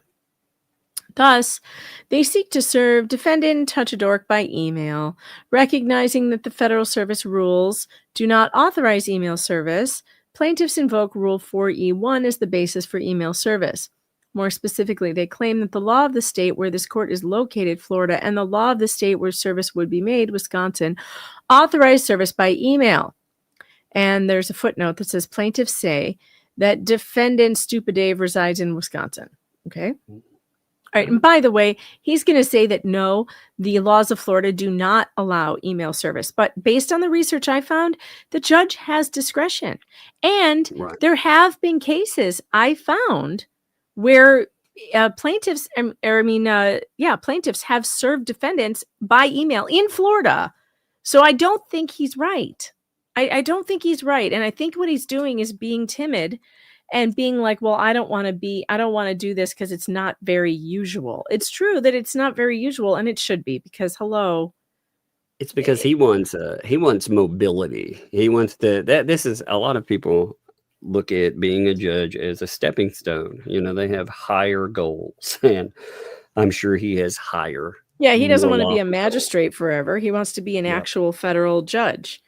But So he but wants this to is walk not the the way middle. this is not the way to get there. You cannot straddle a fence and have anybody think that you're any good. Look at what's happened. Both we don't like him and neither does the ecosystem. Look at that. Nobody likes him because And it's not because of he's impartiality, though. I mean, no. some of his stuff has been terrible rulings, terrible stuff. Yeah, really bad. Anytime he'll get some stuff that like Gainesville to Gainesville. Yeah, that was so dumb that how do you not get that right? So they hate him for that. They also hate him, like, Bruce went out, for example, and instead of making points when he was asked, hey, here's some discovery requests. Well, we want you guys to turn over basically everything in its mother. Instead of boiling that. See, this is the thing. Like, I've tried to make this point many times. That is a common strategy. You step out, you ask for everything in its mother, and the other person, they whittle it down. They're like, no, you can't do that, So Bruce is right in the fact, God, that sounds so gross to me to say Bruce is right. I know, it's but hard Bruce, to say that. It's gross there. But he was right in the fact that Randy was overreaching, because that is what you do. You try to overreach it first. Right. You try to see, if you can net in anything. And Bruce is supposed to, again, limit that. But instead of doing that, he just decided to throw every vague reasoning at the wall that he would copy and paste. He put in, if you go back through that, I looked through those recently again. And if you look at it, it's a hodgepodge of every stupid reasoning imaginable. And that's like saying nothing at all. So when you look at that, how do you not turn that down? So the judge has to make a decision on that. Good Lord, he could have gotten it wrong, I suppose, but it's pretty hard to get that one wrong, But as far as holding Bruce accountable for the insanity that he has done, that has been a miss. And he's allowed him to go forward and utilize the inaction of this court as a weapon against people like Larry. Yep. It's funny, though, that doesn't work for him because, Bruce apparently thought the only place that he has ever gotten in trouble or, potentially in trouble was this court. He kind of forgot what he said in his 2013 article about him getting in trouble in other times. Whoopsie. But anyway, so in this, you have our case law, where it states that a plaintiff may use any method of service allowed in the state where the district court is located or where service is made. So the question before the court today is, does the law of either Florida or Wisconsin authorize service by email? And the answer to the question is no, according to the judge. Yeah, he's not right, because I have found it. So he's not right. Well, it's wild to step out and to say, nope. That's the answer is not no. The answer is sometimes, under some circumstances, the courts have done it. So he's just not right, and it's fine. It's not the end of the world. It's not the end of the world. There's other ways to get around it or whatever, but still, it bothers me because it's not accurate. It's just not accurate. It does allow for it. It authorizes, you can get email service. The court, what it says is the court has discretion. It is up to the judge, and the judge has but see, when it's left up to the judge, this judge always goes, no, I don't want to. And I don't want to be the sanctioning judge. Judge is so afraid to do anything. He's so afraid. He's so afraid. He loves to talk a big game, and then he cannot pull the trigger. He likes to step up to the plate and pretend like he's going to do something. He did that. He talks such. Oh, and by the way, I should point out, none of our opinions have anything to do with Jeremy Hales' opinion. He is a different person, and he's the one in this case. And I would never advise him to have any negative opinions publicly about the judge over his case. I, however, am not in this case, and I have a right to my opinion on this judge. However, if he were my judge, I wouldn't say a damn word about him. That was negative. But do not take our opinions as anything that Jeremy Hales thinks, because we do not speak for him. Hey, can you hold it for like 2 minutes? Sure. I shall read the chat.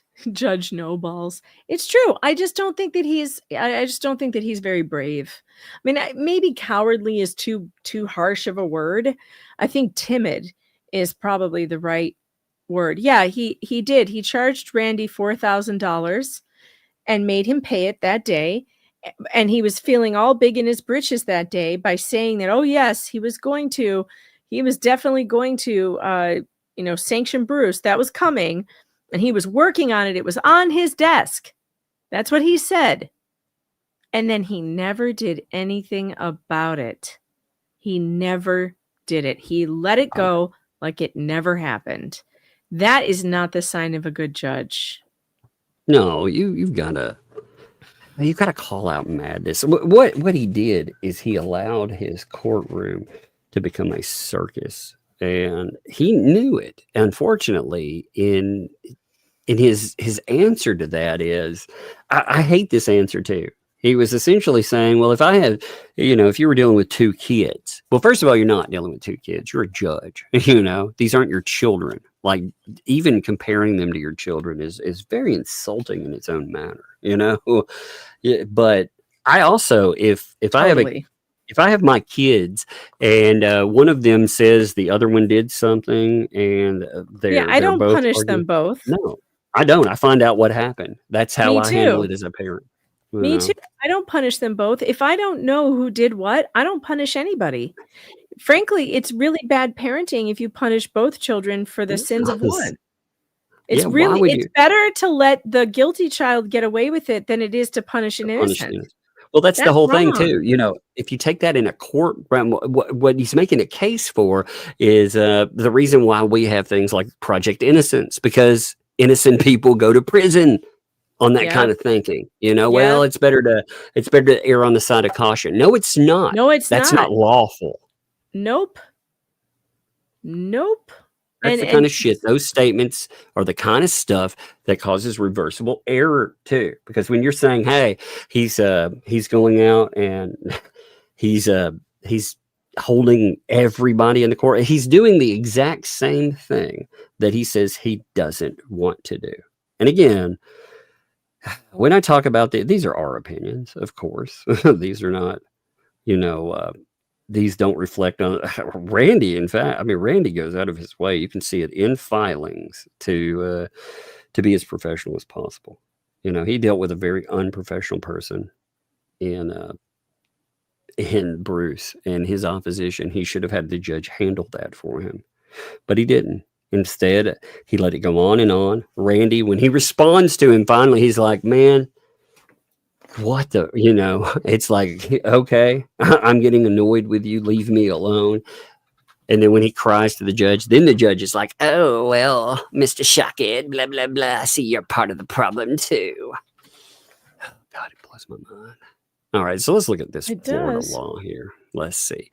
Plaintiffs have not cited any precedent from any court finding that Florida law authorizes service by email, nor could the court find any. So the courts, they're like, well, I need to go back through that first filing too. I need to look at it and see if did they put in any case law with that? Did they feel that it was necessary?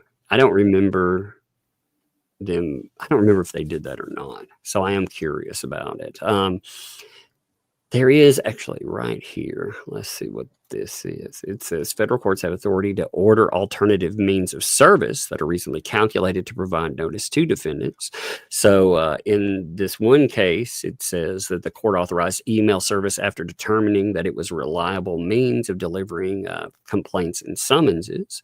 There's also another one in here. So this is actually, he says again, that they didn't provide any examples of Florida law. Well, you can provide examples under the law for federal courts, though, right? So here, when you look at that first filing, This is the section that I was looking at that has examples. So it's noting that federal courts have the authority to order alternative means of service that are reasonably calculated to provide notice to defendants. For example, it says courts have consistently upheld email service as meeting due process requirements when it's demonstrated that the method is likely to reach the defendant. For example, this case here. So here's a case noting that the court authorized email service after determining that it was a reliable means of delivering the complaint and summons, and that it was reasonably calculated to give defendant notice opportunity. Here's another one right here that notes that the court emphasized that email service must be reasonably calculated to apprise the defendant of the action and afford an opportunity to present objections, provided it does not prohibit international agreement and is authorized by the court. So the court has discretion. This one is saying court has discretion, and this one is saying, yes, it has happened before. So again, that may not be Florida law, but it has happened with federal court. Well, would you like to see it in Florida federal court? Let's see it. Yeah. Because I have one. So here we go. Service of process on evasive defendants. On September 15th, 2018, the U.S. District Court for the Southern District of Florida granted an order authorizing service of process by electronic email in a trademark infringement case where the plaintiff was unable to make personal service due to evasive conduct by the defendants, according to SGR partner Bruce McDonald, representing the plaintiff. See Transamerica Corp v. Transamerica Multi-Services, Inc. While the federal courts have granted motions for a substituted service in cases of fictitious and anonymous websites registered to individuals and entities ostensibly located overseas, this was the first known federal court decision authorizing electronic service on a resident of the forum state based on evidence that the individual was evading service. So when Judge Bolito says, I couldn't find one, well, then you are not as smart as a medium smart journalist who has Google. Well, and he has staff and everything else. You know, they're the ones looking things up. And they are not as smart. They are not as effective as me. Yeah. Because I just found it. Could you imagine if the stuff, could you imagine how effective we would all be if we had staff? Oh my God, man. Oh my God. I would be I would be so wealthy. It's insane if I had staff. It's so funny. Like I'll randomly hit, like if I need another set of eyes on something, like Megan's the first person I'll hit up. I'll be like, yo, Megan, have you seen this? Now, you know, I think this looks like A or B, or when I read this, I read it, you know, X or Y. Why will you look at this too? You know, that's how, you know, we have to bounce it off of each other because, you know, that's the way. And there are plenty of good people out there too, but we don't want to make some, you know, if we're trying to figure something out, we don't want to make it public yet. But I can't imagine if we had staff that could help out with that too. Who does this sound like? The defendants concealed their whereabouts by registering fictitious addresses with the Florida Secretary of State where they could be located or served. Huh. That's some paint chipsy stuff right there. Yeah, like, you know, is that like giving courts different addresses in lawsuits and then not being there and claiming you've never lived there? The individual defendant was not located at his last known address and was evading service of process. Plaintiff complied with statutory requirements for substituted service by certified mail, which is what Randy did. Yes, that was the other part of that. So it wasn't just email service. He provides, as part of that, he provides proof that he also sent it by mail. And look at this. The defendants had a record of responding to email communications directed to their email addresses. So that is 100%. That needs to be sent over to Hales. I'm going to send it over to him right now. The defendants were on actual notice of the proceeding by reason of the plaintiff's communications to their email address. Same situation. The defendants were in actual receipt of the complaint by reason of delivery to their email addresses. Same. On that basis, electronic service was reasonably calculated to provide actual notice of filings and correspondence in this case. And so they were allowed. This is, you know, it's really embarrassing to me that it's the same situation. Mm-hmm. And I think that maybe Randy should use it. I don't know. I mean, look, maybe there's some reason why the judge didn't like this one. I don't know. But I think Yeah, it's but to say that hasn't, well, the thing is, like him saying that he doesn't like it is one thing. Saying that there's no case precedent for it is another. You know, mm-hmm, that is mm-hmm. factually incorrect. Yeah, because he says, well, they didn't cite, nor could the court find it. What the court did find, however, were cases, including one from another judge on this court, stating that Florida law does not authorize email service on individual defendants. So let's see what he quotes here. Maybe this would be one to look up. Although in certain situations, Florida law authorizes email services on corporations, LLCs, and other business entities, there appears to be no provision in Florida law that authorizes email services on individual defendants. So he quotes a case. It's Mirror Trading International Limited. Explaining that Florida legislature chose to permit email service in certain situations for business entities, but the legislation chose not to authorize email services for individuals. I'm curious about the reading of how that reads. I'm curious how this specific case reads because of the way they chose not. I'd be curious how that comes up in that. So he notes the seal stating that Florida law does not provide for service processed by email, and another one here refusing to authorize. You want to grab this one? Sure, email service, because Florida law does not permit service by email. That's just false. It actually does. The judge has discretion, but okay, I've already gone over that. That's actually what the other cases said too. When we were looking at that, it is judge has discretion, and after a while, I mean, again, this is one of the problems that we run into with all of these courts. After a while, laws do not keep up with technology. That's why I think that's really it's not the same thing as what we're dealing with, but there are channels out there that cover the right to repair. Like, say you have an iPhone, right? They're notorious. Apple's notorious about this. Did you know that a company that goes in and repairs iPhones that is not authorized by Apple, even though you own the product, did you know that a company can be held liable and potentially, depending on what they do? Like, there was a company that showed people how to fix their iPhones. They put out a schematic on how to repair, and they made a cheaper product, like a cheap little part that would allow for repairs for an iPhone. Well, under law, they went to prison for that. Holy crap! Yes, that is stunning. But what that tells you, the point in saying that is that law doesn't keep up with technology. Because, you should have, in that, you should have a right to repair. I mean, it's your item. You bought it, right? That would make sense. Yeah, if I bought it outright, the company shouldn't still have a hold over it. Well, and the same thing here, you have technology where like you said, who the hell reads a newspaper? Nobody. Absolutely. So how is that even publication anymore? Nobody gets a newspaper. No one. It should be taken out of the service requirements now because no one reads a newspaper and haven't for the last at least 20 years, 15 years.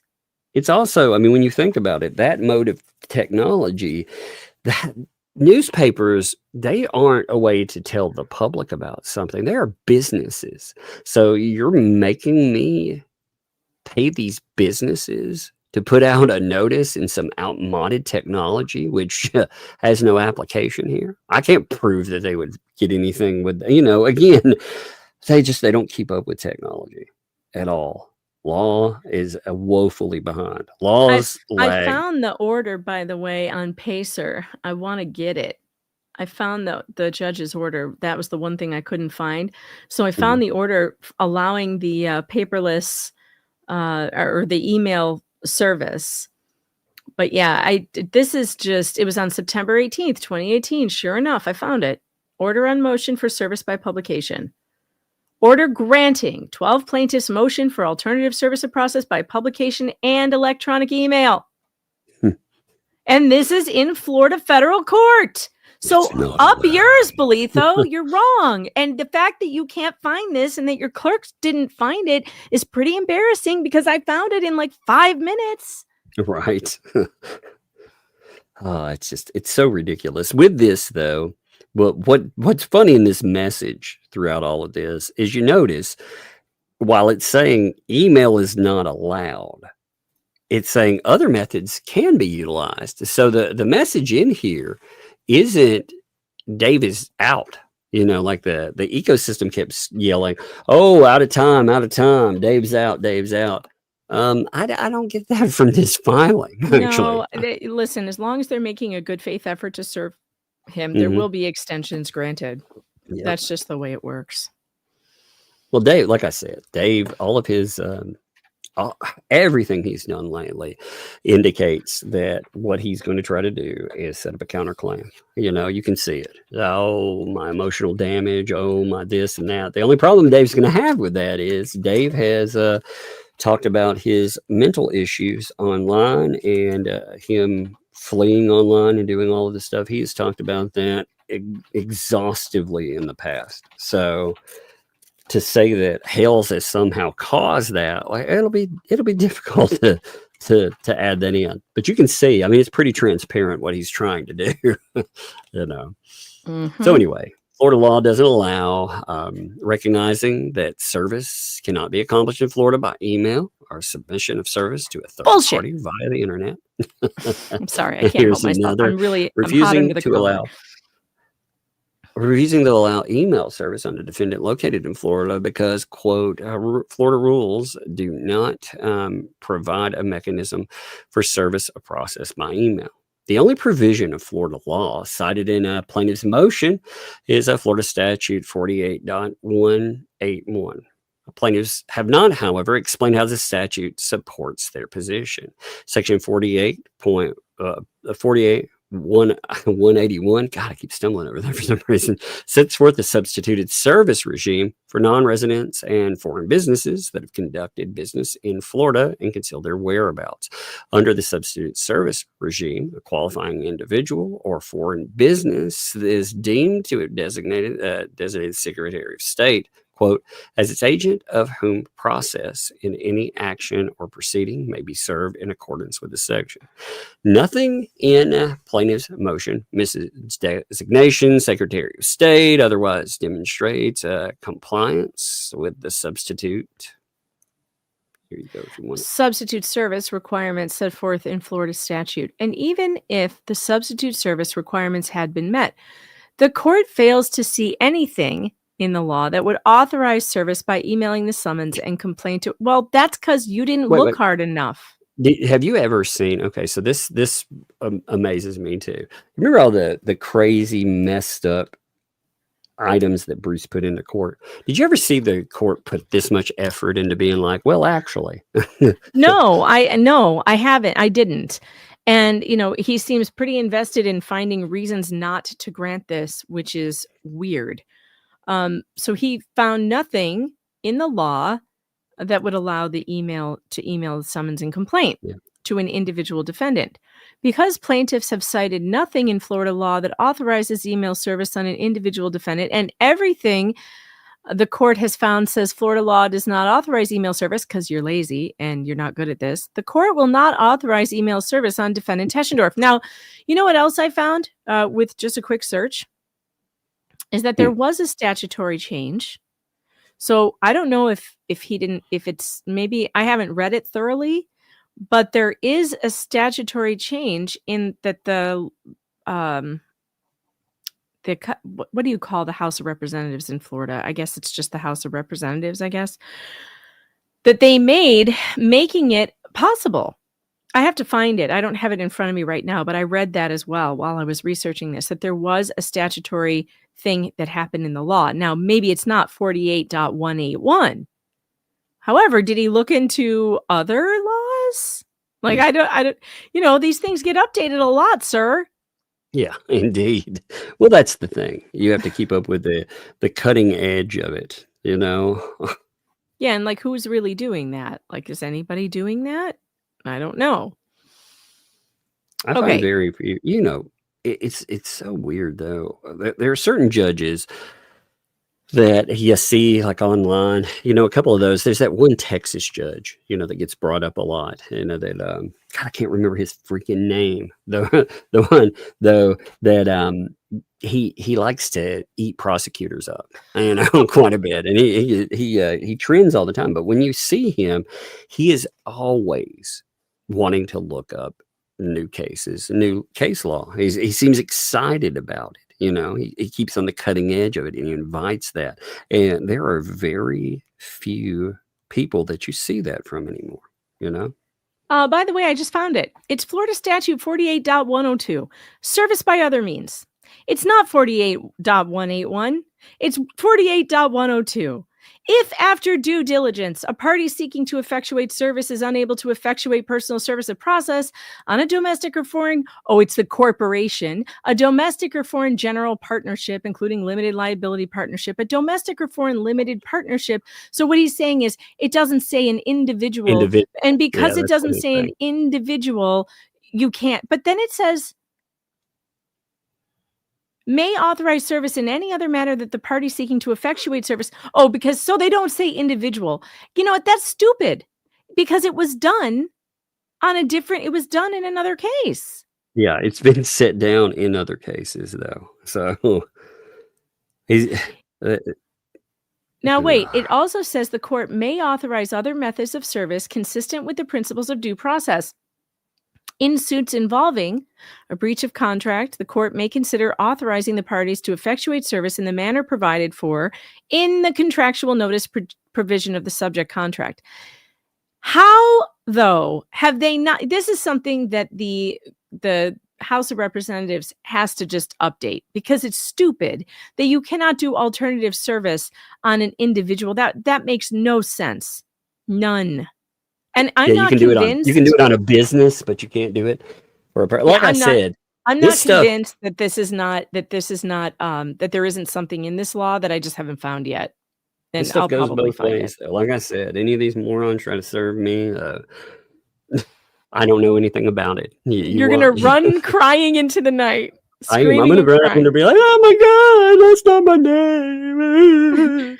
He's harassing me. Then I'm going to be like, "Oh my God, they harassed my father," which I can't, my whatever. They're harassing my family. Oh my God, and they were trying to play pickleball and they broke a rib, and it's their fault. Well, here's something with so on somebody who's in another state, they haven't updated this part, and this is so crazy. So they just haven't updated 48.161 that talks about substitute service on a non-resident individual. They just haven't updated it. This is probably just an oversight. Well, what's crazy though is they have cases though, like we're noting that show that they have done this. They have allowed for alternate service on individuals. Yeah, it's really weird. It's really weird. Like you said, it's that case law lag, It's that's that's how it appears. The law is lagging behind the times by about 15 years. Yeah, that's what I forget. Like I said, the channel that talked about it, but they made a really good point again about technological stuff. They said, the law lags almost 2 decades behind, and when you run into people that when you bring up, like say sharing something, or like taking something, sharing it, and when you repost, making a comment, they think about it the same way that they think about, say, Facebook and sharing pictures of your pets or your family. They don't understand how technology works. Many of these judges, they are so far behind on it. And look, I feel like myself, I can feel as I get older, there are things in technology and stuff that I feel woefully inadequate talking about, But you think about a lot of these judges, they don't know how to use a phone. They don't know how to use a computer. They might have a Facebook account, maybe, where they stay in touch with someone, maybe. But look at this. This is the individual one. Notice for alternative service. Notice of service and a copy of the process must be sent by the party effectuating service by registered mail. He did that by certified mail. Did return receipt requested. He did that. Here's another one. Let's see. If the parties have recently regularly used email or other electronic means to communicate between themselves, the notice of service and a copy of process must be sent by such electronic means. If the party is being served by substituted service, the notice of service and a copy of process must be served at such party's last known physical address. Okay, fine. And he tried. If applicable, last known electronic address. Well, they're playing this this game of I lived with my brother until recently. So the last known address, again, if that is true at all, first of all, I am not convinced that is true. Well, I wouldn't care typically were it not for this case, but we're talking about him. It would have been weeks. You know, we're not talking months and months behind. We are talking about he did a live stream from that area, driving around, showcasing all of that. And he did it within 6 weeks of attempted service. Yep. Because it took, you know, for a little while, we were guessing at how Hales had managed to find or locate that address. And somebody, I'm not going to say who, mentioned, hey, look at this. This is probably where he found that. You know, this is probably where he ended up getting that address from.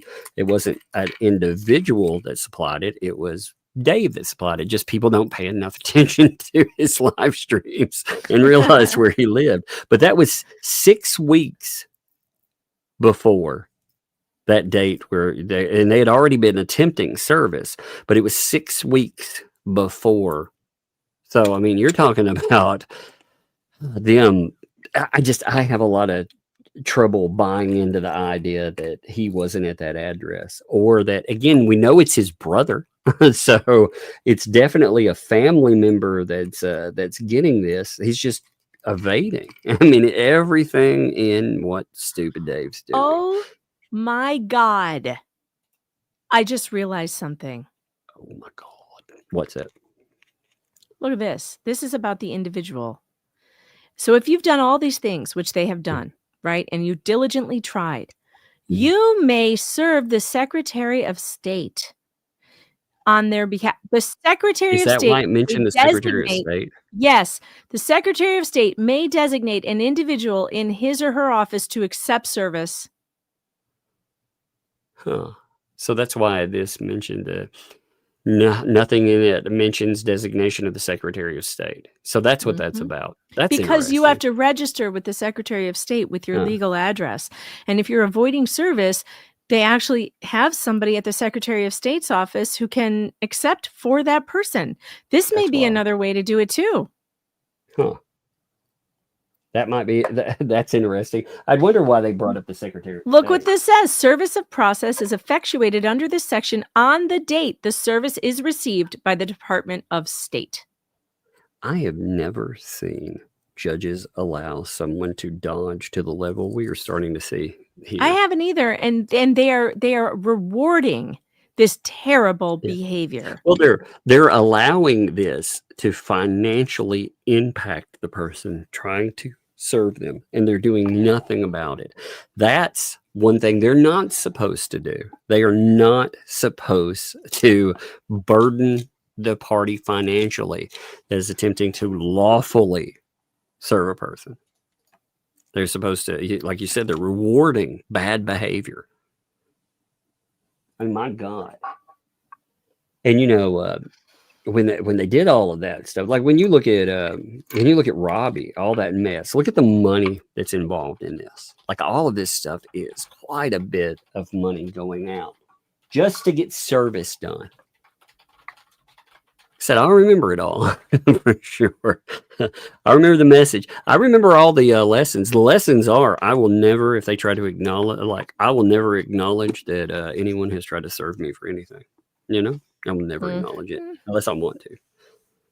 But that's a lesson. And if anybody shows up, I will claim that I'm not me, and I'll go screaming into the night. Oh my God, Megan! They harassed my family members, and they've got pickleball injuries, Megan. Pickleball injuries. All right, so Let's see, where were we? We were to Wisconsin, right? So under Yeah. Wisconsin, plaintiffs have not cited any precedent. Wait, where's the footnote? Okay, so here's the footnote with this too. I don't want to miss the footnote. To be clear, the court is not taking any position on whether the substitute service provisions in Florida statute would apply to Stupid Dave. In other words, the court is not taking any position. In other words, the court is not taking a position on whether Stupid Dave has engaged in a business venture in Florida or whether he has taken action to conceal his whereabouts. The court, well, why aren't you looking at whether or not he's taken that? That's part of it. That is part of effectuating an alternate means of service. You've tried to serve them a specific way, and as part of that, they've gone out of their way to dodge service. Like that's noted in all these other case laws where it's been allowed. So why would you not? Yeah, why are you not taking a position? The third party unbiased source, who is the process server, said very clearly in his affidavit, Sheriff Department. He is avoiding service. The court has an obligation to take their word for it. Yeah, I mean, they're with the sheriff. I mean, we're not talking about just some rando, like jackass for hire out there doing whatever, right? We're talking about somebody, again, that they should be taking the word of, too. So him, again, trying to play this middle ground, lukewarm bullshit, that there's not a point in doing that. There is no reason for him to try to play the middle ground. He's supposed to be doing that. But the court is simply examining that even if those things were true, that statute does not authorize service by email in a manner proposed by plaintiff's motion. God, that's supposed to be part of your freaking decision, though. Jeez. Lord. If you had such a problem with... See, this is the bizarre thing. If you had such a problem with this statute, why not write a one-page decision and be like, yeah, this doesn't work for me. Instead, we got a lecture about it, which is bizarre considering some of the stuff that I've seen Bruce file. We didn't get real lectures. When he couldn't find where the courtroom was in Gainesville, did we get a lecture 5 or 6 pages? Did Gainesville to Gainesville? Did we get like lectures about one freaking item in that? No. So weird. So, Wisconsin law. Plaintiff has not cited any precedent supporting position. The Wisconsin law authorizes email service on individual defendants. Nor could the court find any again because the court didn't apparently want to look too hard. What the court did find, again, however, were cases stating the Wisconsin law does not authorize email service on here you go, individual defendants. See Colsu versus Verizon. Neither the federal rules nor Wisconsin law governing service of process allows service by email. Rejecting service by email because it is not authorized by the federal rules of civil procedure or Wisconsin law. Now, I don't know about Wisconsin law. I didn't research that yet. That's a new case right there. Yeah, well, yeah, that is new. So I don't know. The only provision of Wisconsin law cited by plaintiffs is Wisconsin statute, whatever.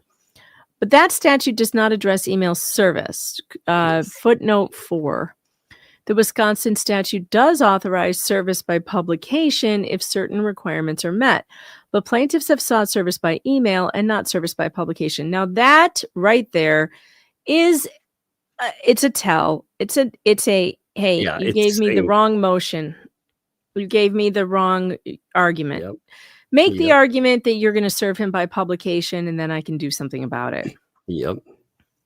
So that's how I would read that. I would read that by, okay, here's your hint from the bench.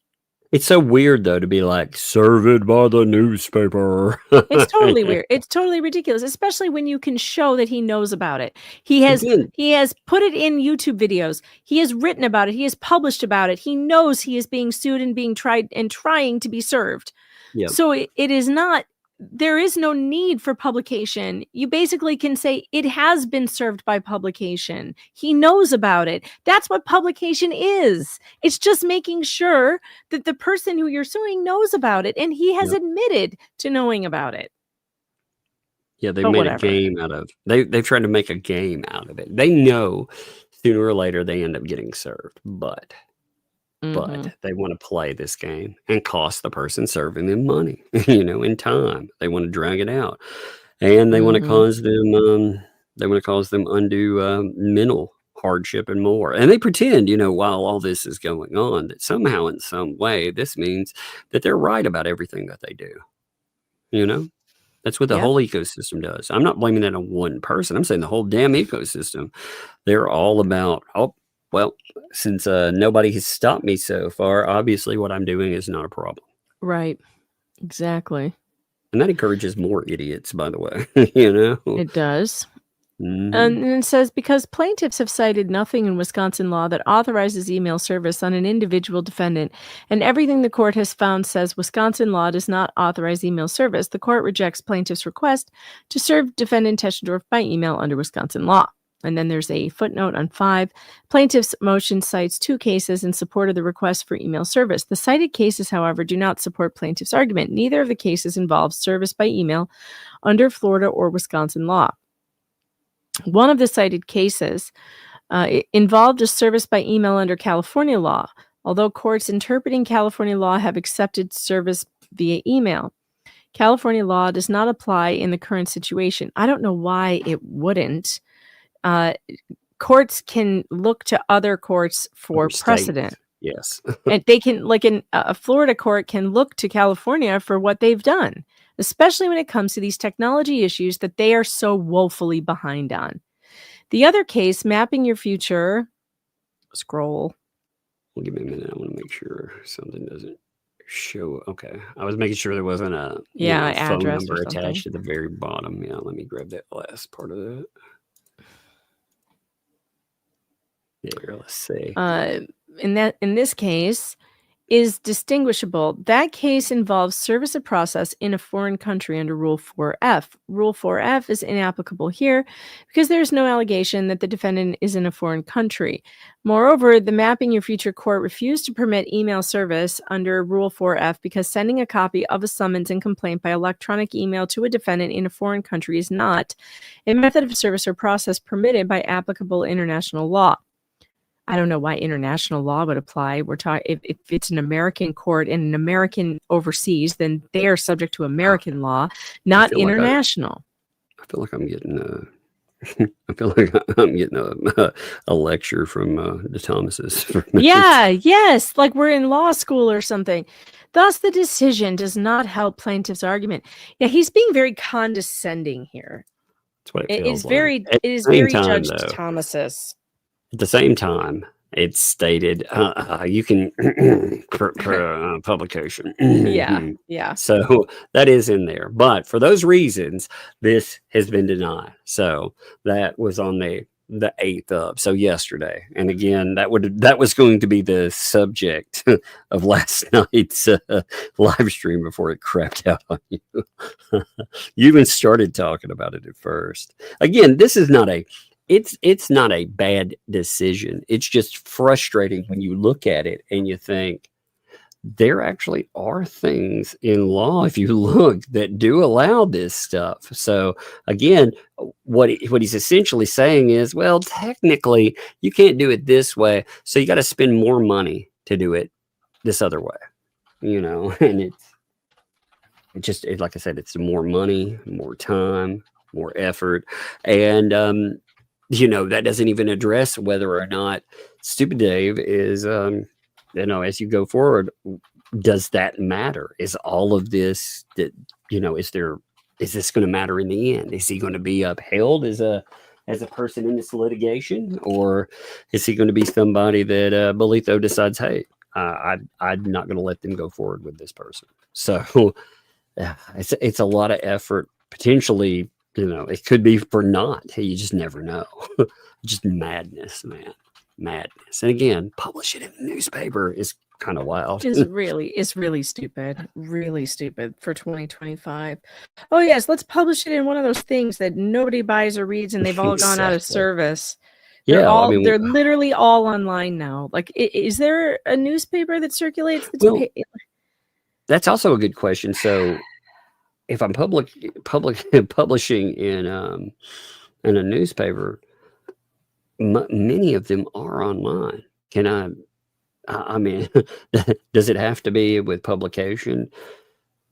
It's so weird because it's going to be online anyway. This stuff is going to be there. This person already noticed. It's so bizarre. It's more money. It's stupid. And again, it funds business enterprises out there too.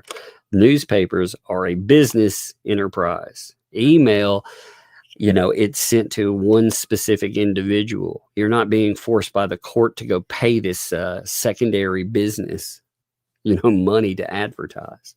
So weird. Anyway, I'm going to hit super chats. You sticking or you out of hell?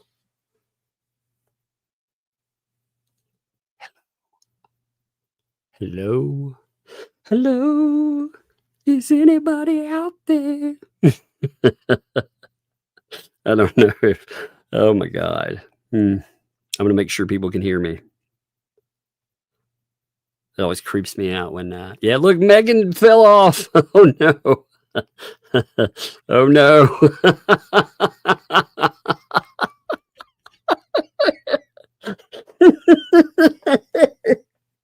Oh my God, it just strikes me as hilarious.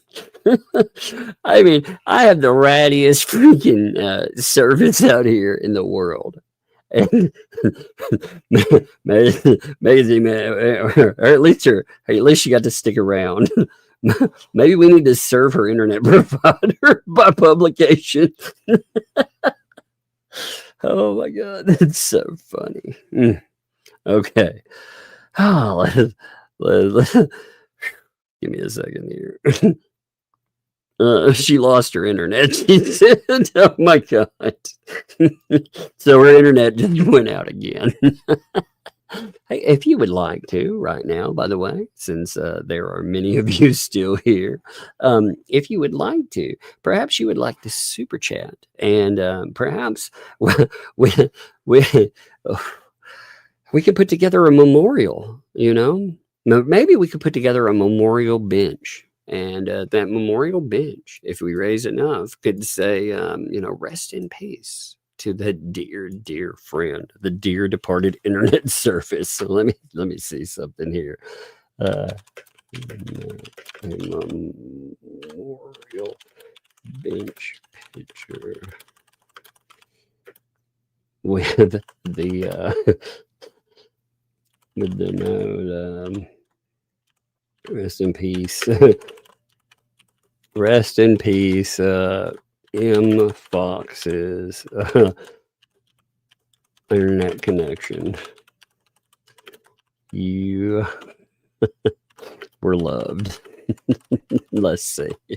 I want to see if it can make us a memorial bench. Since that is the way you do it, right? That's what we all do there. There we go. Yeah, Beverly's like Mr. Lips. He stepped in. He's like, he's cutting it off there. Oh my God. Yes. If you would like to, again, memorialize this, and we would like to put together a memorial bench. Work for the ecosystem, right? We were putting one together for that. For real though, let's do some super chats. That is so funny, man. It's so funny that it died out yet again. Oh, Lord. At least it's not a problem. I'm glad there's not something terrible that has happened. Now, in the clouds, thank you for the 5 gifted memberships. I see gifted memberships falling in today, by the way. And like I said, I love those. I love that they give to other people. And they say, hey, you know what? We appreciate you here. And the reason I like that, there are so many people out there that have things that are going on in their lives. And they come here and you see them all the time. They appreciate being here. They appreciate all of you. And this is all of you saying, hey, I appreciate you too. So it's a beautiful message. And thank you guys. I appreciate that. Thank you in the clouds. Thank all of you that do that. Carol, thanks to there. Hi. Well, hey there. How you doing? I appreciate you, Carol. Max Lab, what's up, man? Hey, Tug. Hey, man, how's it going? By the way, Max Lab, glad you fixed your tablet issues. I think that's good. Max Lab had a tablet issue, and Max Lab does get a lot of documents, tries to keep up with all of that stuff. much appreciated there too. There's about, like I said, there's actually a couple. I don't know if I've thanked you all either. I don't. I see you all send things, and a lot of times I get them while I'm out or doing something. That does not mean I do not appreciate them. So thank you. And I don't know. Again, I know there's certain people that appreciate a shout out, and if by all means you are always appreciated with stuff. I just don't want the ecosystem like fixating on some of you folks, because that's why I don't shout out everybody all the time, but you are appreciated. Laura dropped a gifted membership there. Thank you, Laura. That is awesome of you. Much appreciated. Jack's mom, what's up? What's up? Thank you also for our gifted membership there too. Love that. Thank you. Like I said, that is awesome. And y'all help out other people with that too. That's cool. Hey, what's up, Dr. DR? Thank you for the 2 there. Can we get a birthday song for Lee? Of course we can. Let's bust up a birthday song for Lee. Let's get this on here. Let's see. Give me 1 second. I'm rolling back. Here we are. Happy birthday. Happy birthday. From all of us to you. Oh, yeah. Happy Birthday. Oh, yeah. May all your dreams come true. Oh. Happy birthday. Birthday. We love to have you have you here. Happy birthday. Here's to another year. All right. That is much appreciated. Thank you to you, and happy birthday, Lee. I hope you're having a fantastic one. Dwayne Banana Rab. The banana thing is funny. So first it was Muppets that all these people were freaking out about. And now apparently it is bananas. Isn't that something? Thank you for the super sticker, Dwayne. I appreciate you. I appreciate the banana thing. I think it's funny. Ball Python Good. What's up, my friend? Good to see you. Thank you for that gifted membership as well. Thank you for that. Appreciate it. Emmy. What's up, Emmy? Thank you for your gifted membership too. Thank you, Emmy. Much appreciated as well. Andre, thanks for the 2 there. I wonder if LP's reality bubble is popped yet. No, actually, she is still 100% in denial. It looks like everything that she's posting and more, she's blaming everyone else for what's going on. In fact, like we mentioned yesterday, there was the post talking about, give me 1 second here. Let me roll back to her. There was the post where she discusses what happened to her in her own case. Remember, I cannot stress that enough. That case where everything went sideways was her own freaking case. But she had said, here, let me pull this up for you, just to note, this shows you how the denial is still on.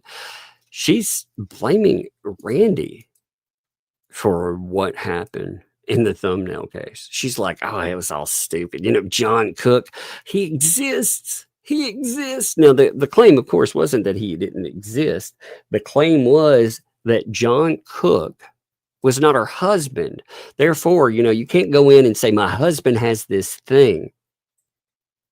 There's a weight to those words. If you're like, my ex-husband, like if I were like, hey, the guy down the road has an appointment. That doesn't hit as well as, hey, this person right here, I share a domicile with and everything else, I'm married to. That hits a little different, right? So she goes in, though, and she makes all of this stuff. What she doesn't put in here, though, is the idea of timeliness. She's not, again, it's everybody else's fault. It's Randy's fault. It's Jeremy's fault. It's whomever's fault. But it's not their fault. Hey, 1 second. Let me clear my throat. 1 second.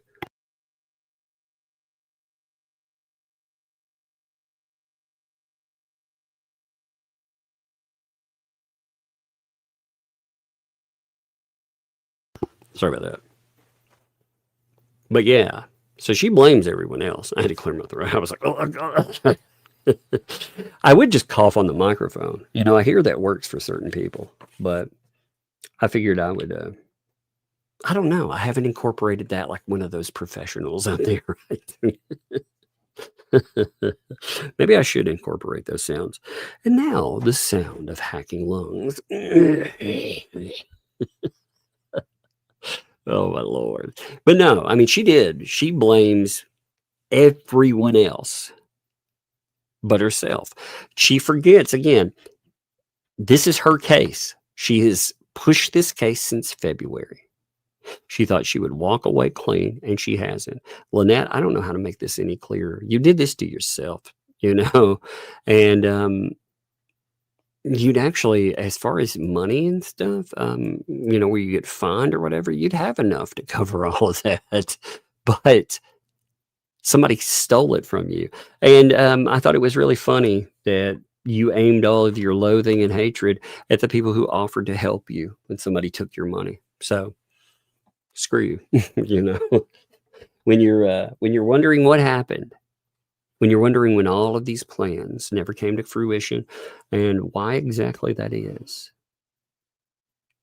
the only person you can look at and blame, it's not going to be Jeremy Hales. I know you'll try that, but the person you have to blame is yourself. Because again, people offer to help you and you act terrible. You act absolutely fucking terrible. So, oh man. You're living in a freaking shed. Can you imagine acting this way when you're living in a shed?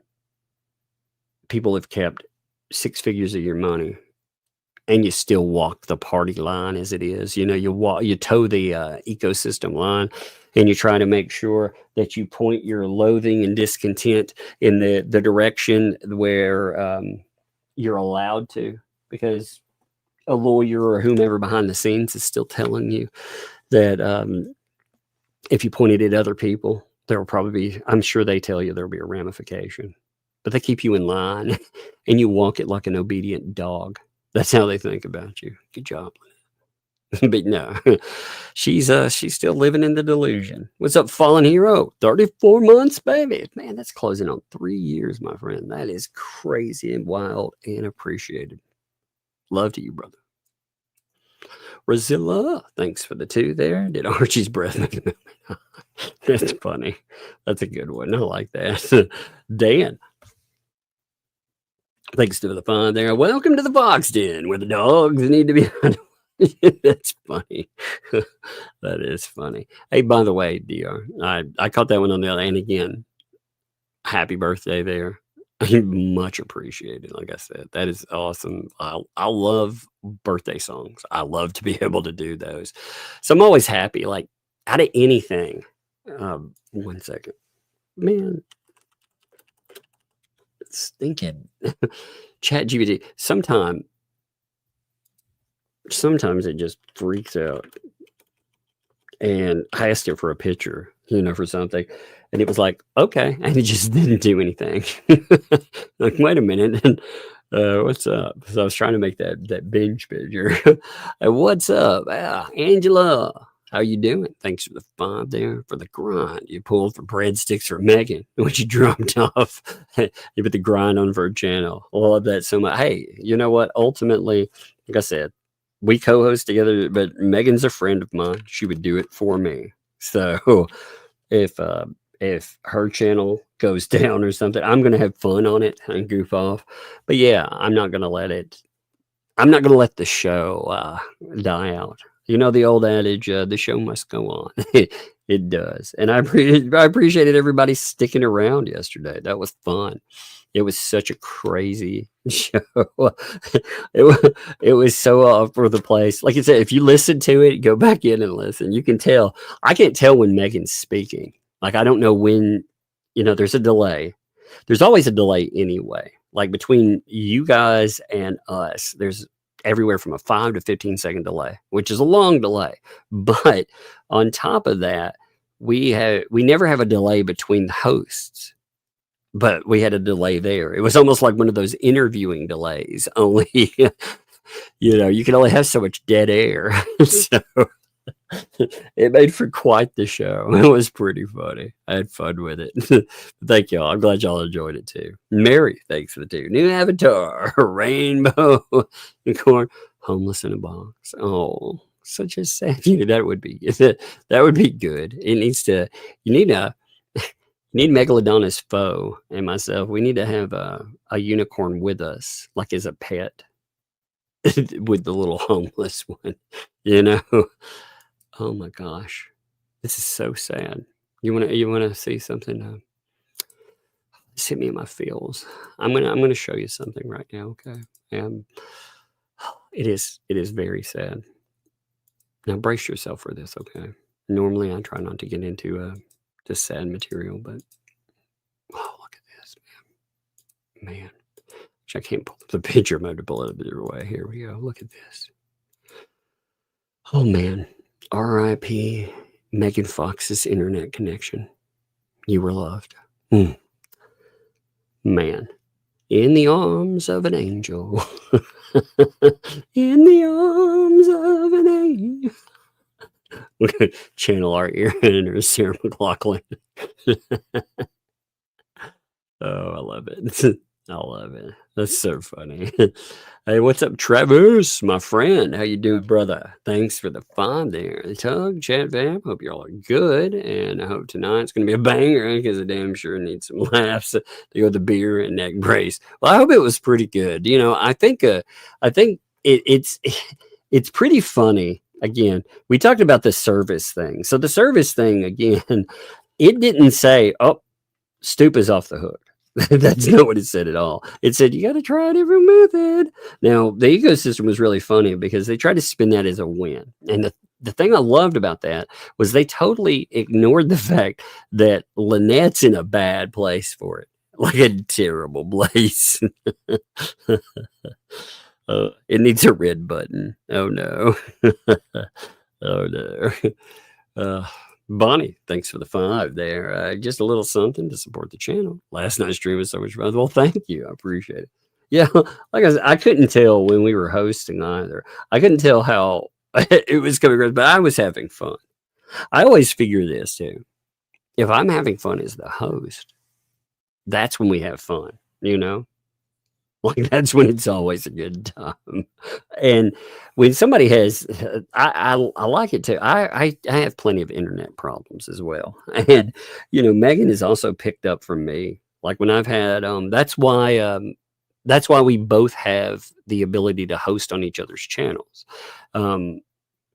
It's because, you know, we both ran into some kind of internet issues, but last night was pretty fun because, like I said, it relegated. She would get annoyed, and she'd go backstage, and you can't see it from me, but like I can. But on here, you know, you see the image. Well, I can see who's present, and she would take herself off of the thing, but she would still be there, and I'd click her and put her back in.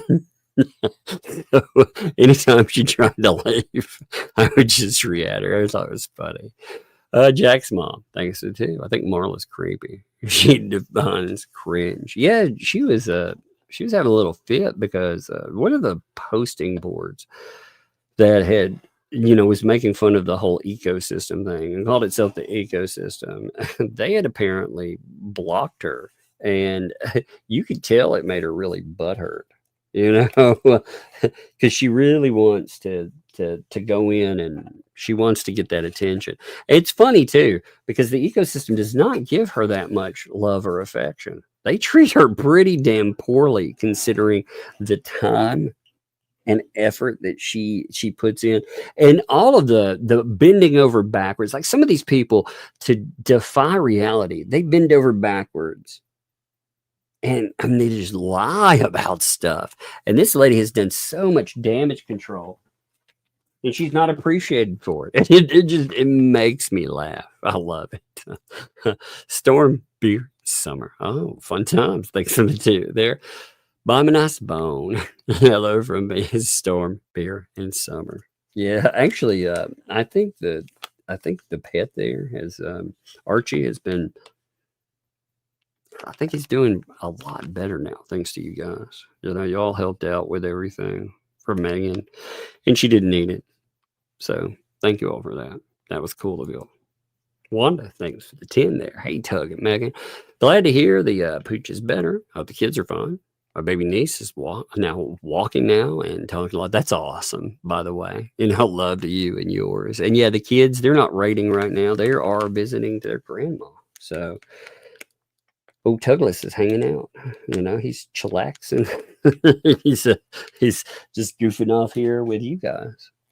So the kids are away. It feels really weird not having the kids around. Usually they're always here. They're like always around. I like having them here. I absolutely do. I hear parents that are like, "Oh, I don't like it when my kids. I want some time." I don't need time, really. If I need time, I'm like, "Hey, go upstairs to do whatever." But I like having them around. So it feels so weird not having them around, raiding and stuff. Patrick, thanks for the 10. Marla's Otter Creek equivalent of Homeowners Association, Karen. And since she was denied fishing from Jeremy Hale's property, she is a top anti-Jeremy fan out there. She has always been anti-Jeremy Hale's, never pro. Yes, that is the perfect thing to note. I love that you note that, Patrick. That's like these people, they have never been pro Jeremy Hales. I mean, rather not pro, but they've never been pro Jeremy Hales or pro Lynette Preston, rather. They've never been pro any of them. They were always anti Jeremy Hales. And that made them, it lined them up, the whole enemy of my enemy thing, but that never made them pro them. So they were never pro anybody like that. That's the only people that they're pro are themselves. They turn on each other so quickly. That's one of the amazing things. Like in this, I don't have, I don't have any connection in that. Like, there's nobody to turn against. You know what I mean? Like if I had a problem, let me just throw somebody out there. Like Jay, for example. If I had a problem with Jay, right, and things went sideways, oh man, say his newest song, even though it was beautiful, it didn't hold up as well as I wanted. Well, if that happened, there is no turning on a person. Turning on them, that's the way that they do it.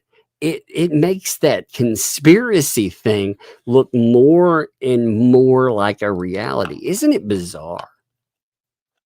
Like a Hales, if there was something that he did that I thought was wrong, or if I had opinions about him with something, there wouldn't be a quote unquote turning against, but with these people, they raised again 6 figures on this person, and then they tell you no, we were never pro that person. We were never pro Lynette Preston. That's bizarre, isn't it? So, but I think that's really a good point, Patrick. Puzzler, thanks for the 2 there. Element OP, the clergy moment gives a backhanded blessing. Indeed, I'm praying for God to bless. I mean, the way she said that is so funny to me. It just cracks me up because she said, I want to read it again here. She said, I pray with all my heart that God punishes you in some way because you deserve it. I'll also pray that God puts blessings on you as much as you don't deserve it. I hope God smites you. Oh, shit.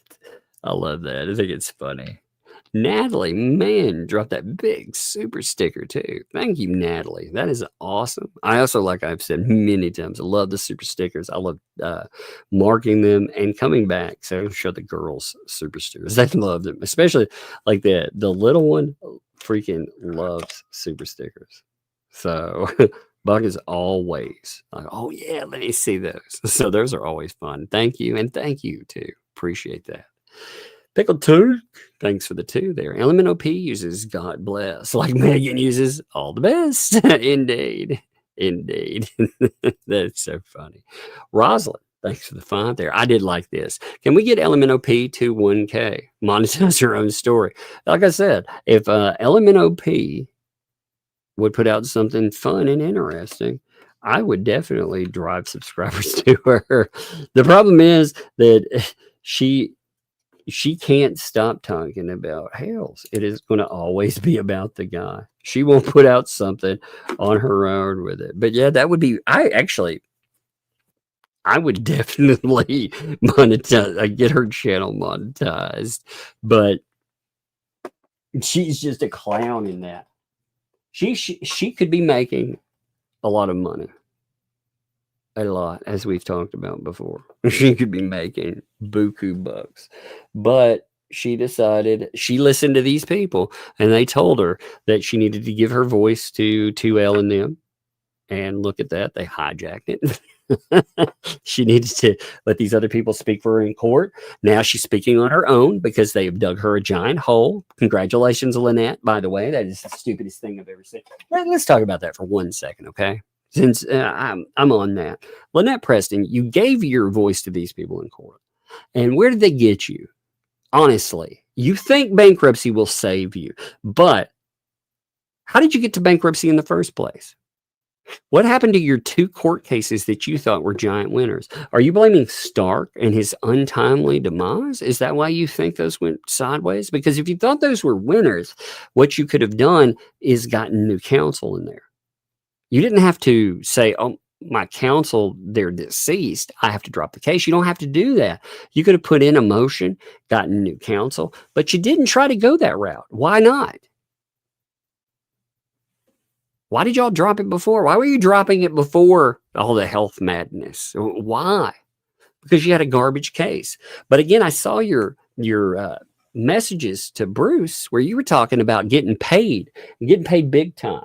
That showcases that they told you were going to make money. You were going to get paid. And guess what? You didn't. You didn't get paid. You didn't make money. You're paying out money now, and still you think those people are on your side. You think, I don't know what the fuck you think there. But remember that the thing we're laughing at, the thing you're complaining about, the thumbnail case, that's your case, Lynette. It was mishandled to the point that now you are in trouble for it. And you still don't understand that these people have screwed you royally. And I think that's pretty funny. I do in its own way. Again, the people, even I think you're a terrible human being. But myself, Megan Fox, we offered to help you get your money back. These people, they told you to sit in the corner and shut up about it. I'm sure you needed to focus on Hales and your bankruptcy and all this other stuff. Then everything will be worked out. You'll never have a dime of that. You'll never see a dime. They have set it up, and you watch. You'll be, in 6 months, you will be sitting in a corner alone. These cases will have gone sideways for you. You'll find out the bankruptcy thing, and when that all goes bad for you, don't come crying back then, because you know what? We offered to help because it would be amusing, but we won't. I'm not helping you, not anymore. I would not. After the way you treat people, man, after the way you and John and these other folks act, I don't give a damn. I actually think it's funny that these clowns ripped you off. You brought them in thinking they would menace another person. You thought that they would disrupt and act like total jackasses and ruin somebody, and instead they ruined you. I think that's kind of fitting. So you sit around with John, a guy that you obviously can't stand most of the time, and you whine and complain about how bitterly life has treated you, because ultimately you invited it all on yourself. Anyway, we should, though, if you would make some funny videos, I would help you get monetized still, because it would entertain me. Rosilla, by the way, Megan, check that out. Thank you for this too there, by the way. Death Angel, 36 months, baby. That's quite a bit. Thank you there. Appreciate you, Death Angel. Hugs. Love you both. My mom's chemotherapy went good. Great there. First of many. Thank you very much for all the laughs. Hey, love to you. I'm glad we can divert, laugh, talk about this thing, which is serious, but it diverts away from other things too. Love to you there. Hugs and love to Amazing Chat fam. Yes, indeed. Love to all you folks, man. For sure. And thank you. Chris, thanks for the 10. Possibly they are telling LMNOP that they can't give her the money because it'll make bankruptcy not work. Yeah, the only problem with that is if that were the case, she wouldn't have thrown an absolute shit fit publicly. That would be the problem. Like the way that she went nuts publicly. See, I thought that too at first. I thought, well, maybe this is all a long con, right? But the only problem with that is they turned on her publicly and they sabotaged her ability to make money. So they're not going to be able to come back and be like, haha, gotcha, because they treated her like garbage publicly. You know, they said that she's a liar. They said they worry about the kid. They said that she is worse than Jeremy Hales. And you know how they talk about Jeremy. So, yeah, but I did think that too, you know, Chris, I thought the same thing at first. I think if they were going with that again, there is no way they ever get their backing back. There's no way to sell that to those people. You can, if they were going to do it, they would have been quiet on that front. You know, they would have ignored the survey. And I wonder too, I wonder if they planned that at first, like they were going to do it, and then it all went sideways for them. You know, it all got uglier. Lynette, you know, remember how it all went sideways? There were rumors about Lynette wanting to sue 2L to get money. And once that came up, 2L lost her ever-loving mind. And of course, they've tried to blame it all on Jeremy Hales and other people. But you can see Lynette in some of the messages that get leaked that she talks about. She runs down everyone. You know, I hate to say this, but 2L in that circumstance is right. Like Lynette, she's the last person you want to help because she ends up sabotaging everybody. It's so crazy. Sin. 31 months. Thank you. Yeah, it's been longer than that. Yeah, you've been around for a Sin. Thank you, though. That's rolling up on 3 years. That's still amazing. But yes, you've been here a long time and you are much appreciated. Thank you. Keith, thanks for the 5 there. I think a weird old girlfriend of mine. The creepy tickler. That's funny. It's also crazy. I can't believe it let that word through. That's amazing. Man, YouTube really, you know, they, after all the crazy stuff, the political things where they're like, we're going to reinstate some channels. They've been allowing some wild stuff that I didn't think they would. So that's awesome that they did that. I can't believe that. Jada for Tug, our protector. And also for Halloween candy. Thank you. Halloween candy fun. Yep, it's marching on. Joan, thank you for the $10 super sticker there. Thank you for the super sticker. That is much appreciated. Like I said, kids love them. I love seeing them. I haven't seen all of them, so I love that. I love that I've been on here so long and still haven't seen them all. William, thanks for that. The creepy tickler is across the street from the elderly. Yeah, the strip club. The glowworm. Oh no. It's got that elderly stuff. Rip club. I like how you got that through. Pickled Tank. Thanks for the 10. Hey, Tug. Oakman Sr. stated in his motion that he broke his rib in a slip and fall in his kitchen. Not playing pickleball. What's up with that? Is that perjury? Well, yeah, that is weird, isn't it? We'll go over all of that motion. See, that's a good note, by the way. I think we'll go over that because, again, it may have really told this judge what kind of people he's dealing with. Like again, I give no credit, but at the same time, you look at that, this guy writes in, he says all of that stuff. He uses it in a court, and obviously it's paint chips. Obviously. I mean, it's the same stuff that he said about Hales in videos. You could prove that it is him. But what a way to prove that you're not defaming people and trying to destroy them, right? What a way to do that. But well, that's a good point. We'll go over that for sure. Mary, thanks to the 2. What's going on with the F around and find out reports that you all have? Well, there's certain things that over time we've got those. Again, if you're talking about the FOIAs and all that stuff, we are still going through some of them, and some of them, I mean, Lord, it takes a while to go through everything. there are other things too that are going on that, well, if we anything we can tell you about, we do. Other things that are going on, like we hear, we, and I don't mean just connected to Hales. We may hear something. No, let's just say something else. And when that stuff comes up, when we can talk about it, we definitely do. We definitely do. But appreciate you too, Mary. AKA the cat lady. Thanks for the 5. I wear the paint chips. We get away with saying his dad was served instead of him. Well, I come down to server documentation.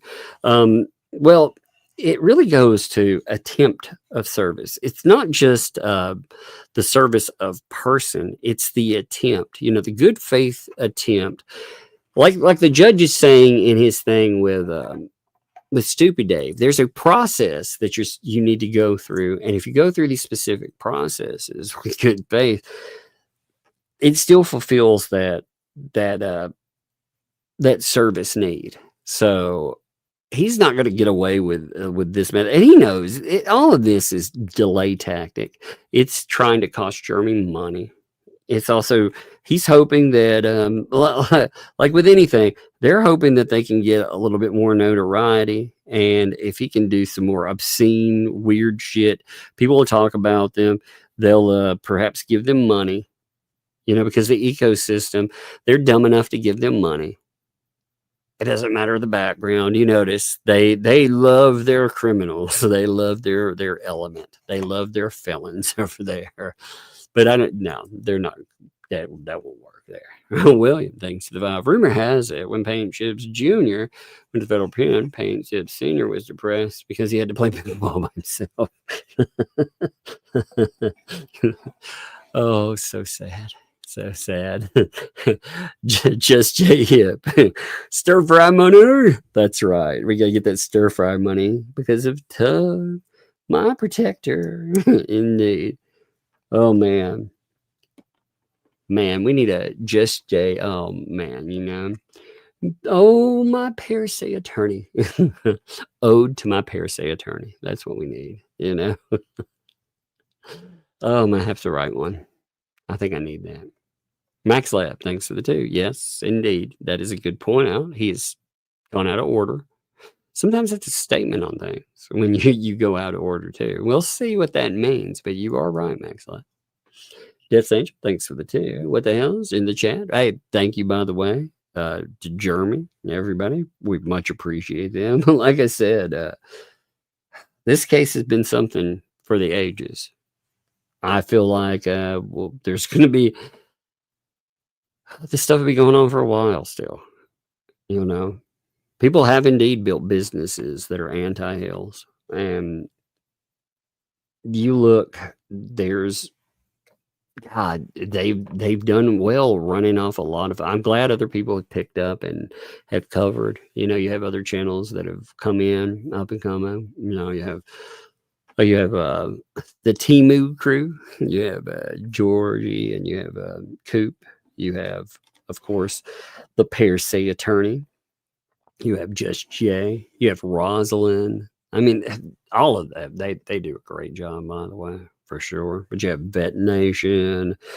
You have Tizzy. D spills the tea. These people, I'm glad, are covering because they run off a lot of folks.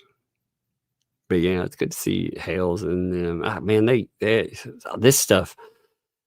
They've been put under a lot of pressure. They've been getting some wins lately too, for sure. SF, thanks for the 5. They should get the Uber Eats driver to serve Stupid Dave. Indeed. You just cover that document in chicken skin, and you see what happens to it. Mostly harmless fuzzball. Thanks for 5. Sitting on the fence get you a butt full of splinters. That's indeed true too. That's what judges, they're not supposed to try to play quote unquote middle ground. They're supposed to look at the law and know what the law says. And that's that, so crazy. It's Sean, thanks for the 5. He can be served papers by email in Wisconsin. It's under Wisconsin statute 80114. Let me look that up. I'm going to screenshot that for a second. Thank you for noting that too. I'll look that up for sure. I'm curious about that. Lorraine, thanks for the 10. I've been watching in Tug since both started covering Jeremy Hale's February 2023. It's crazy how long this has been, isn't it? I've been watching Jeremy Hale since way before they moved to Florida. Well, love to you there. I appreciate you. I appreciate all you folks too.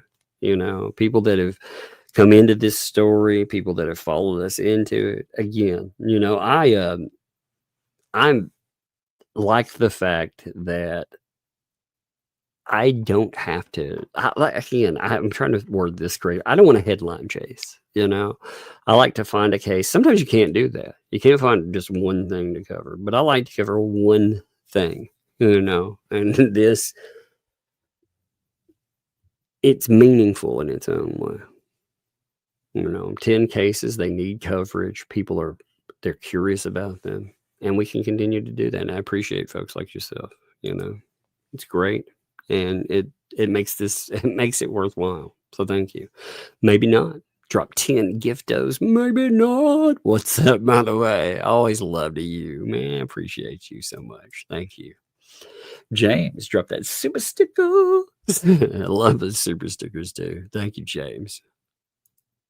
Snowflower. What's up, Snowflower? Thanks for the fun there. It's good to see you, by the way. You know, I always remember your name, like bouncing up. For some reason, it's so strange, just the way like the 5's inserted there. Your name sticks with me all the time. So his business is listed, Elephant Shoes.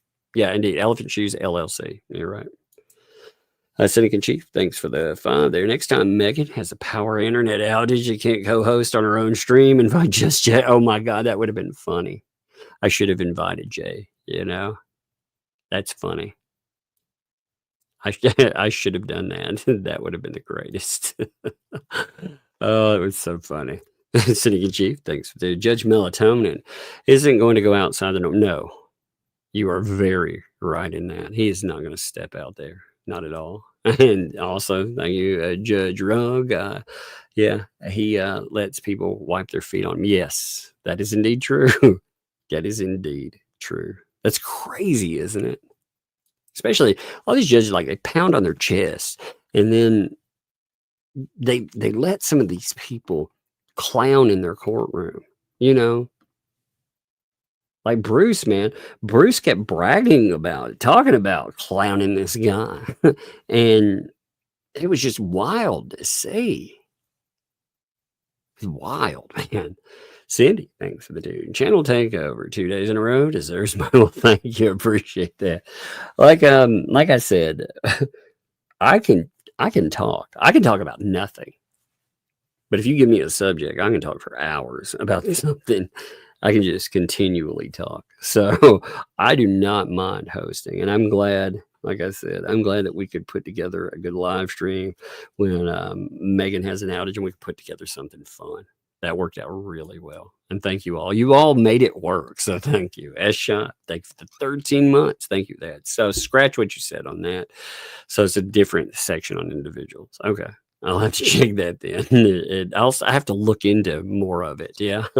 Puzzler. Get Spectrum, more like gets Rectum. Yes. That is about how it is.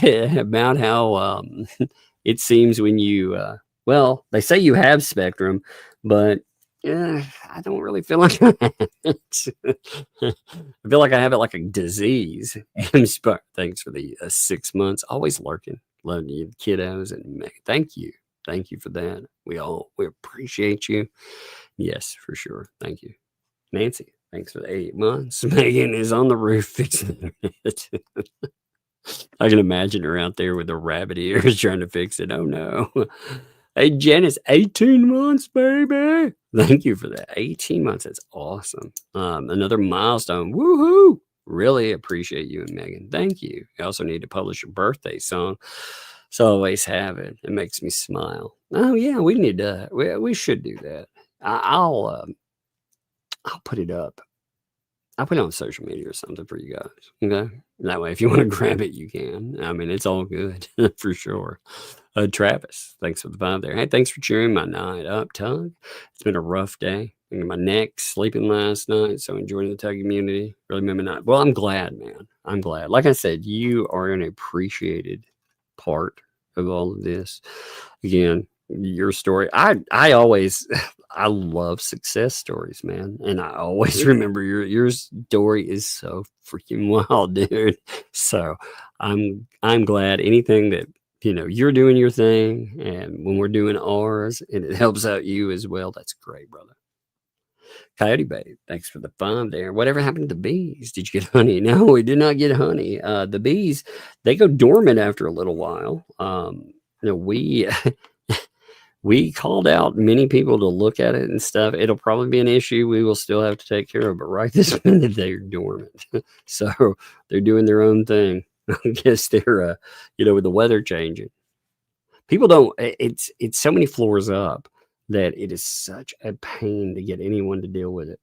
It's amazing. And you don't want to kill them, and really I mean, I guess you could on your own, but it's so bizarre. If there's such an issue with them, it's strange that you have you have government that says you can't do anything about them, but there's no solution for them a lot of times. And I'm not saying I want to do anything to, but you want to get don't want them in your home, but right now they are. They probably do have some honey. Someone's gonna bust them out. Mad Hatter, what's up? Thanks for the 9 months. Baby time. Just curious how long I've officially been a thug. I love all you and Megan do. Miss Bug Rates. I know. It's always fun to have her around and funny. But yep, she's visiting grandma. But she will be back for sure. She'll be back for the weekend, and she will definitely pop in. Travis, thanks for the 10. There is something for the girls. And I got a shit ton of medical bill. I know that feeling going away, but I got time for this community. This community I'm going through, it's probably be depressed. Well, dude, that's why sometimes, honestly, I have streams even if I don't feel like it. I'll take a subject and I'll make sure we have a stream because I want to make sure that we have a place for everybody, including myself. I enjoy them, but sometimes I feel the same way. I'm like, oh, and then when you get there, medical and everything else, you set it aside, you laugh at stupid people, and it makes you feel better. So I'm glad to have you, brother. Cooking Knife, thanks for the fun there. In Walmart, I just witnessed a woman pumping a man's face, then me get pumping. Oh, gross, dude, that's so nasty. Oh, that's so nasty. I've seen some pretty horrible things at Walmart. I really liked it when Walmart was 24 hours. Walmart was the greatest then because you get like about 2:30, 3 o'clock in the morning. You get they get the greatest Walmart denizens. That'd be the perfect time. I miss them. Ria Rye, thanks. Can we get an unbirthday song for Rebel? Oh yes, of course. Let's see. Hey, very merry birthday to you, Rebel. To you, yeah, to me, yeah, you. Yeah, that's right. Very merry birthday to you. Love it. Thank you, by the way. And did I find the tarantula? No, and no, it has disappeared into the ether of the home. Yes, that's right. Now again, I have no idea what happened with them. The girls, the oldest, she'll feed the spiders sometimes. And I noticed one of the big setups. Yeah, and again, it's not. This isn't one that's like dangerous or anything. Just to note that she had after she'd fed them, I was looking at one of their things. I was like, I don't see a spider. Where is it? Now they'll dig and they'll mold. So you never know. But I hadn't seen a girl. I was like, what is going on? And I noticed that the prey was, when you drop something in, it was still alive. I was like, this is very bizarre. What's going on with that? So over time, like, and yeah, found that it wasn't actually in its cage. So what happened to it? Don't know, but it wasn't in its thing. So fun times on that one, right? One day we will or won't find out. Who knows? It will or won't. But anyway, I appreciate you folks. I will. I think that is everything. I have not looked to see who is on, but let me see. I think Shizzy's probably on there. But I appreciate you folks. I'm going to end here. I'll see you. Thank you.